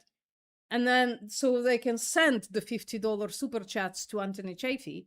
They can make the 10-minute or however long consultation calls with Eddie for probably more than $100. They have the money for it, right? It's the vegans who are generally poorer. And so that's why you will almost never see a vegan activist, for instance, making money off of that. Almost never. There are exceptions, obviously. Go on a standard American diet, promote that. Promote, the animal-based Paul Saladino diet, or promote veganism or vegetarianism. It wouldn't be doing that. It would be to promote carnivore and also say that it's totally fine to eat your meat raw. Yeah, that's the way to make money. The carnivore diet is mainstream now because, like many other conspiracy theories, social media algorithms heavily promote it. That's actually fucking true. And that's not just what I've learned. Literally any peacehead 17-year-old peacehead on Instagram is gonna have much higher views than anybody else. That's why I react to them so often, just to decrease the algo towards my way, to send them my way. So yeah, it is heavily promoted. It's heavily promoted on YouTube. I probably have more views on YouTube right now than my other Saturday live streams. And it probably has something to do with the fact that I mentioned the word carnivore several times. If I put it as a hashtag, it's gonna explode. Seen it happen several times. Probably should put a hashtag on it. There are pro-carnivore influencers who have millions of followers now. The carnivore diet is fringe within the scientific community, but it is popular with your average dumb shit who is easily duped by propaganda. So, Eddie is upset that I accused him and other carnivore influencers of doing it for the money, while at the same time It's growing on me, this drink. It's alright. criticized the authors of the opinion piece of having a conflict of interest. So why the double standard, Eddie? At least in medical papers, the authors are required to disclose their conflict of interest, which of course isn't true of carnivore influencers on YouTube, some of whom make hundreds of millions of dollars like the Liver King. Do you really think that I like being a rebel? Do you think that I like having Yeah, I think you enjoy it, and here is why. Some people are conformists. They're gonna conform to what society says, what society does. Other people are anti-conformists. They're gonna seek the other. They're gonna seek the why the mainstream stuff is wrong, right? They're gonna seek that. That's you, Eddie. And then you're gonna have the non-conformists, and that's I think vegans in many times, but not always, definitely not always, are going to be non-conformists, because they're going to judge the conformity, the regular, the benign, the tradition. They're going to judge that, right? They're going to put a judgment value on that, and then decide if it's good or bad, right? So a conformist is going to adhere to everything that happens in society. An anti-conformist is going to run as fast away in the other direction as possible, to the point where they say everything that's conformist, let's do the opposite, right? Like, do the opposite of what the government says is one of the most successful short content taglines, right? Like, do the opposite of what the government does or says, whatever. So the anti-conformist is gonna seek to be opposed to the tradition, to the societal norms and stuff like that. And non-conformists are gonna put judgment value on it and just sift the good from the bad. So yeah, you do want it. This is what you signed up for. to do these videos? And do you think that I like exposing myself? Bro, you're selling consultations and books and some weird water programs and whatever, like machines or whatever. You have a list of things that you sell, and people buy it, I bet. Yeah, fuck off, shut up. Myself to this? I would love to trust our institutions. I would love to not have to do this at all. No, you're paying lip service, fuck off. It stresses me the out. And I do it anyway. I do it. You know what, there I can sympathize. It stresses me the fuck out to be on social media as well. I don't want to do it. I feel the moral obligation to do it. Don't make money from it. In fact, it costs me money. Anyway. Because I have an obligation to do that as someone that has been jaded against the medical system, that has been jaded against the misinformation and disinformation promulgated from mainstream medical establishments and agencies, and authority agencies. Eddie, I will be the first to admit that the medical system has definitely harmed people. One quick look at the opioid crisis in this country confirms it. But overall, modern medicine does a hell of a lot more good than harm, and it saves millions of people's lives every single year. I think what you should consider doing with your channel is, rather than taking this dogmatic black and white approach where you think the medical establishment is evil, why don't you just work on encouraging reforms in the system and trying to fix what is actually broken in it? I hope you can't hear the music outside. Sorry about that. Sorry if you can. Rather than just dismissing pretty fucking loud. I'm sorry about that. medical research altogether. If you really believe in the carnivore diet, then you should support research that compares it to other diets, like the Mediterranean diet, and see how the health outcomes compare. The big problem is that people are promoting. You know what Eddie should do? Eddie should do the same thing that Jacob did. He should go study nutrition, trying to debunk it from the inside. He should go study to be a registered dietitian, right? Whatever the education that he needs to do for that. And he'll see how ridiculous his claims are so far. This diet without any long-term health or safety data, and the data that we do have indicates that it is a very harmful diet since it is high in compounds that we know promote diseases. So I think you really need to go back to the drawing board here and better research the carnivore diet before drawing any kind of strong. That could be actually an interesting idea. Somebody should tell Eddie that he probably could change the nutritional science from the inside if he go study it. On conclusions about it as you have. Like a toddler, grow up and eat your vegetables. God bless. Oh, okay. I thought he was going to be atheistic or something. Maybe he'll be more receptive to what I... Nah, Ken is a Christian. That's a bit of a brain rot. But I wouldn't necessarily go against all Christian people. It's only the ones that actually are at the detriment to society, and Kevin doesn't seem to be so. The religious thing doesn't seem to cloud his judgment when it comes to science and stuff. Not necessarily, although we do disagree on another thing, and that's Kevin thinks that cats can't be plant-based, and I hardly, I disagree so hard. I've seen enough evidence for now, and no, it's not just anecdotal evidence that they absolutely can if it's formulated well enough, so we disagree there. I was saying throughout this video then. No. If I were an atheist, then I'd probably support the carnivore diet, because let's face it. I mean, here's the thing, Kevin, here's the thing. Most, I guess I can't say most, a lot of carnivore dieters, they believe in God. A lot of them, all right? They are old earth Christians, let's just say like that. But a lot of them are also conservative, right? So it's sometimes, not always, really part of the package. Christian, conservative, MAGA, Maha, carnivore dieter. It's part of the package, unfortunately. Sorry, it's true. There are exceptions to the rule, but I wouldn't tie atheism to carnivory. No way.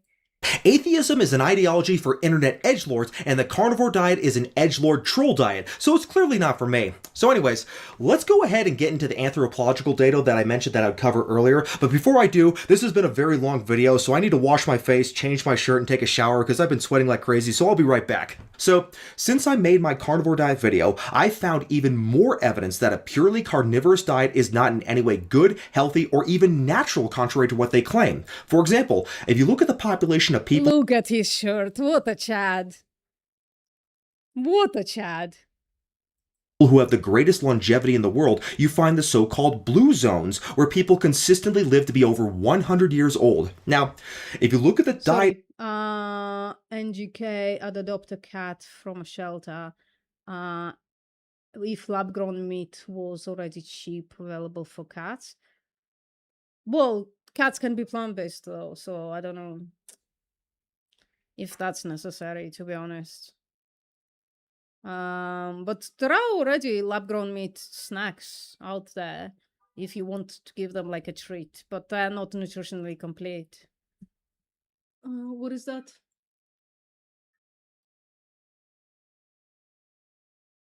Creative journey. Holy grifter. Holy grifter. So many people dropped 2,000 on him. What?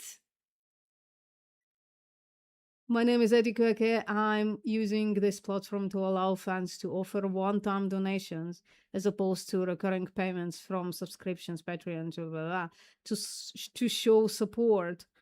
There is no donation goal. But platform requires you select one, however.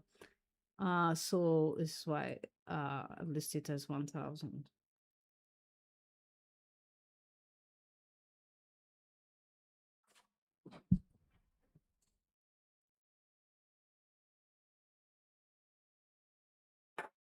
Doesn't even say. Yeah, and since a bunch of people gave him a year ago a huge amount of money. Wait, how does this work? So can he collect that? I don't think he collected that then. Because I think you need to finish the thing in order to collect the money.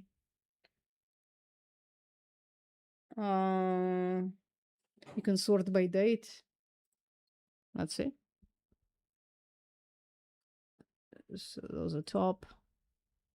11 months ago. Yeah, everything happened like 8 months, 9 months, 10 months, 1 year, 2 years.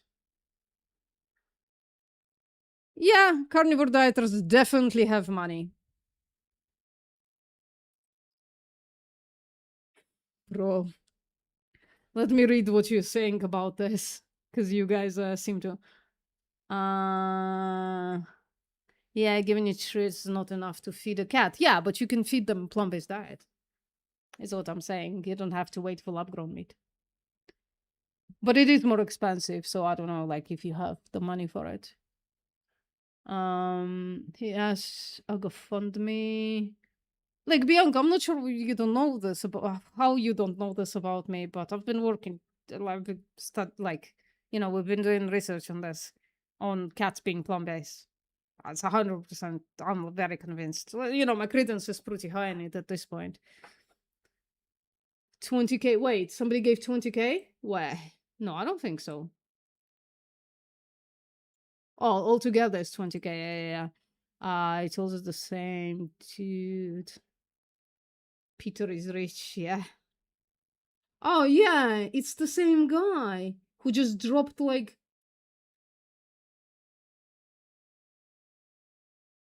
Oh, wait, it is the same guy. They're just almost all of them. It's just the same guy. Keep dropping money on him. Who the fuck is Peter Cranfield? Let me go on Facebook, because that's where they usually dwell, aren't they? Let me search.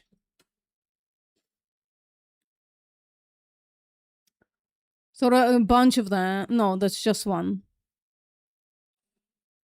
So it's this guy.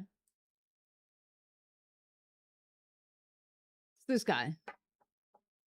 I think. It's the only person that came up with this name. Just dropped like almost 20K on Eddie. It's crazy.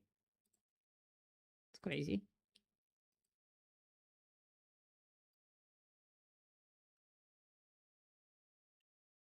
All right. That's enough. That's enough of that. All right. That's enough of that. Yeah, grifting. That's not him. The guy is Canadian. This dude is from Australia. That's the only person I could find. Let me open close tab. Oh. How do you know this guy is Canadian? Do you just push it on?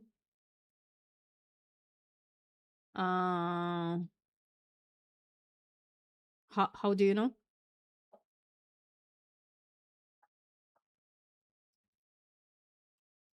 Okay, let's try again.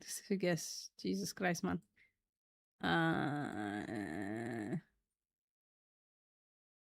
Search.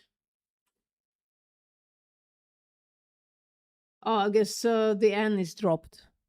Yeah, you're right. Then the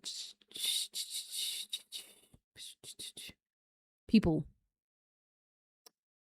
Yeah, no, nothing comes up then. Nothing comes up. I guess, yeah, that's not the guy, I suppose. Yeah, you're right, you're right. The N is missing. Okay, anyways, who cares? Okay, let's go.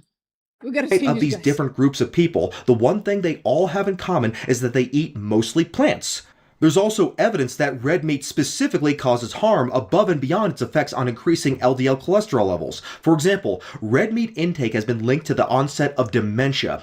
This was a prospective cohort study that showed that Yeah, to be honest, this is one of those things that if you have beginning signs of dementia, and I know this because I used to work with a few neurologists on a project. One of the things they're gonna tell you is to go on a Mediterranean diet to slow down the progression of dementia.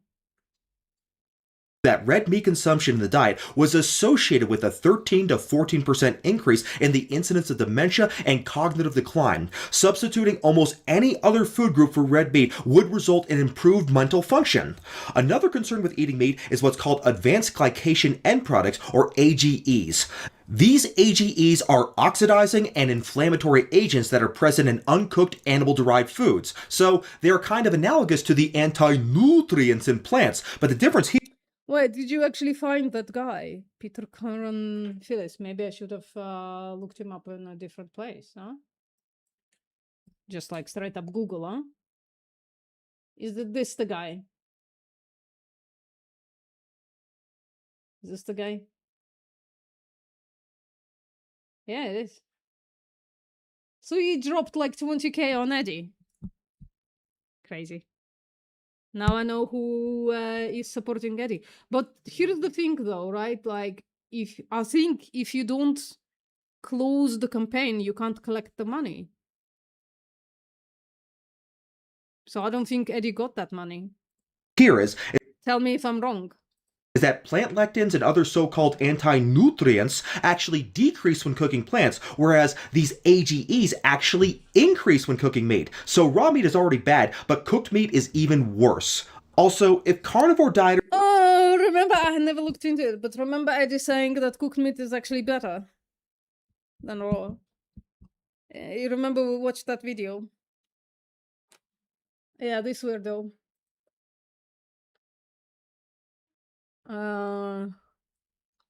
Yeah. are going to insist the mechanistic data and anthropological data is so damn important, then they should know that there is strong evidence that humans have evolved to more poorly digest meat over time. This article here explored the reason that red meat consumption is associated with the development of atherosclerosis in humans, while atherosclerosis isn't a risk in true carnivorous animals.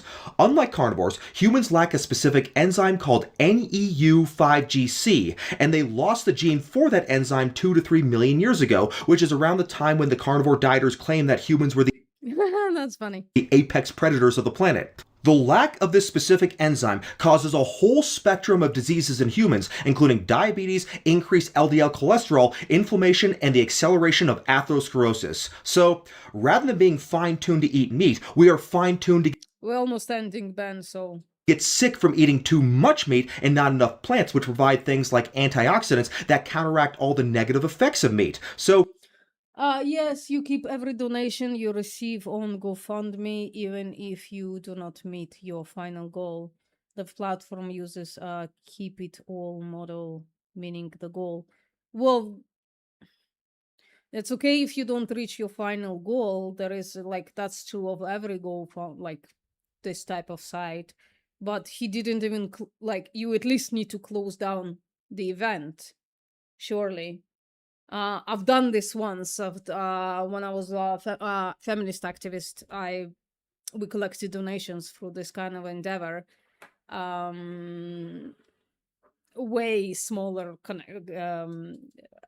donations, by the way, and we didn't get the money until a month after we closed the event.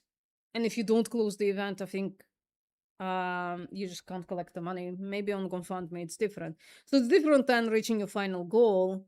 I'm just asking if the event is still up, if the donation, whatever thingy, if the GoFundMe is still up, did he receive the money or not? Humans have evolved to actually be less carnivorous than our ancestors, even though humans have always been omnivores, and so have all of our closest relatives, like apes. Another one of the points brought up in the comments by some of my pro-carnivore viewers was a study that used isotope data to supposedly show that human ancestors only ate meat 2 million years ago. Here's the study. The article makes the claim that early humans were hyper-carnivores, eating almost exclusively meat acquired from hunting large animals like mammoths. Eventually, as these large animal species died out, humans added plants to their diets, and the article claims this only happened 85,000 years ago in Africa and as recently as 40,000 years ago in Europe and in Asia. And Is that his phone? His dumb phone calling? excuse me, that's a call I have to take. Oh. Alright, so getting back to the video, the authors based their claims mostly on isotope data. I thought GoFundMe had to have a timeline, and then GoFundMe would have all that money to work with, so such a long time. I don't know. To me, it seems that in order to receive that money, you need to do some kind of an action of closing down the thing. Which they talk about in this section Otherwise, it could be just like an endless pit, wouldn't it? of the paper. Now, I'm actually very interested to know. You know, I am gonna lean on AI. I'm gonna ask AI on a GoFundMe site. Does one have to close the GoFundMe event in order to receive the money, or can they collect the money and keep the event up? Am I asking the right way? Is it called an event? I don't know. Wow. No, you don't have to close a GoFundMe event to receive the money. You can withdraw funds at any time, and you have several options of keeping the campaign page up. Yeah, so he can receive the money. So basically, people dropped like, especially one person dropped 20K on him, and Eddie will have the goal of saying, "Oh, I don't want to do this. Fuck you." setting aside the obvious fact that carnivore Any day, the big broccoli check is gonna come in, and I'm sure it's not gonna be enough to cover all of my expenses and time that I spent doing this type of thing. dieters don't even know what an isotope is. Nitrogen isotope measurements can give an idea of the ratio between plant and animal protein consumption in fossils. However, it is not a perfect technique. It actually has some theoretical biases that are pointed out in the article. The actual analysis of the isotope study shows a mixed picture. Well, there is the specific bias where plant matter just doesn't survive long enough to be evaluated, right? So there's plenty of articles on the matter stating, listen, there's just like an inherent bias in studying what was the nutrition of our ancestors, because some things are just gonna survive for longer time, like bones. Bones are gonna survive for a longer time than any type of plant, and so it's gonna create a bias. Tools that were created, created to cut meat, to cut bones, to break bones, all of those, you don't really need those things to like crack open a plant. So you're not gonna find residue of plants on tools necessarily, right? So there is bias in the entire study of the thing.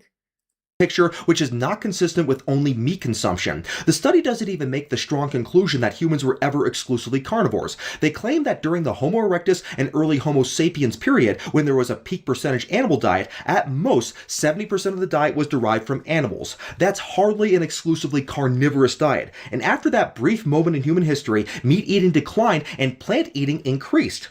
It turns out that this article is extremely biased anyways, since one of the three authors created a food tracking app and he is a... It's always something. Seriously, Eddie, how are we supposed to think that the carnivore dieting thing is not a fucking grift? When every fucking, including you, every what is it called, public carnivore dieter is just ranking in the cash, and it's like built in. You know how much a steak costs these days in America, the hub of fucking carnivory? An insane amount. Writer for thepaleodiet.com. But even better, there is newer research showing that this article is completely wrong about the diet of early human beings. One of the big problems with reconstructing the human diet is that evidence of animal consumption in early human settlements is easy to find since you can find discarded bones where people ate meat. Plants, however, don't leave behind the same traces, so a lot of the analysis of early human diet is heavily biased towards animal consumption. So this study looked more closely for traces of early human plant consumption, and the results totally contradict the previous study. The authors analyzed ancient human tools and found evidence of plant material on those tools. Oh, I guess you can find plant materials on tools. It just wasn't looked necessarily. $30 for a fucking steak. $30 for a steak. What the actual fuck? Oh yeah. Vegans are fucking so privileged with our rice and beans, right? The results clearly show that our earliest ancestors used tools to prepare plant foods and that plants were a major component of the human diet almost 1,000,000 years ago. Oh, Finally, right. if you believe the sound bites from Eddie about how LDL cholesterol is just an innocent bystander in the whole process of atherosclerosis, you should go ahead and read this article here. This article is a detailed deep dive into the molecular mechanisms by which eating a low-carb, high-saturated fat diet causes cardiovascular damage. It goes into the specific molecular mechanisms, so it is not something that can easily be put into a soundbite, but it is still a very thorough article and it is backed up by 283 references. The bottom line of the article is that excessive LDL cholesterol causes oxidative stress in the cells, and it also activates the angiotensin-renin system that can result in hypertension. There is also activation of what's called toll-like receptors, which produce an inflammatory response. Guys, we're almost done. We have like a minute and a half left. The result of all this is vascular This is a bit heavy. Like, I have nothing to say for this, so I'm not stopping except for waffle for no unnecessarily, absolutely unnecessarily. damage and atherosclerosis. As you can see from these figures, these mechanisms are complex, and the research is far deeper What I mean, I often do 2.5 hours. than Eddie would let on with his simple statements like LDL cholesterol doesn't cause atherosclerosis. Same as vegan gays. I'm gay and not interested. In fact, the article goes over other negative effects of a low-carb diet, such as I wonder if Eddie makes another video. Oh, VPM is gay as well. increased free fatty acids comparable to those seen in obese people and diabetics, as well as Yeah, then the non-interested part is the thing that you're gonna have to settle for.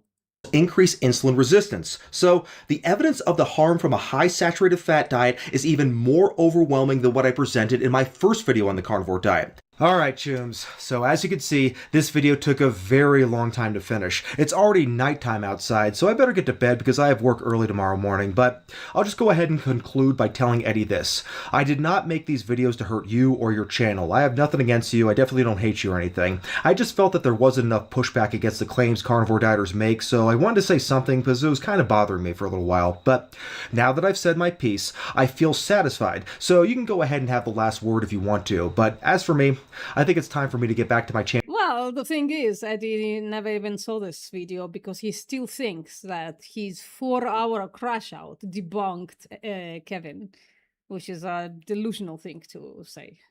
Channel's main focus, which of course is defeating the slaphead curse once and for all. Although, maybe I'll cover diet again in the Yeah, Hair Cafe's actual intent for his channel is to do hair loss science, like to show hair loss science, specifically like how to not lose your hair, or how to save your hair for getting lost and stuff like that.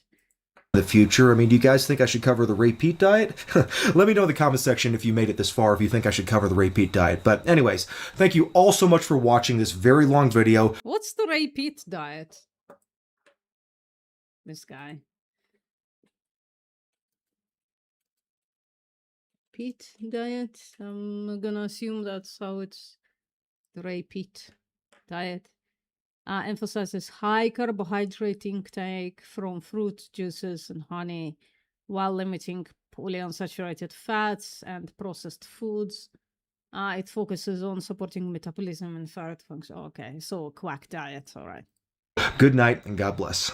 God bless a person that doesn't exist. Anyways, we reached the end of this. Next week, we're finally going to get destroyed by Eddie with 5 questions, 5 carnivore arguments that vegans cannot answer. Isn't that appealing? I'm sure something will come up to impede that. But we're gonna try.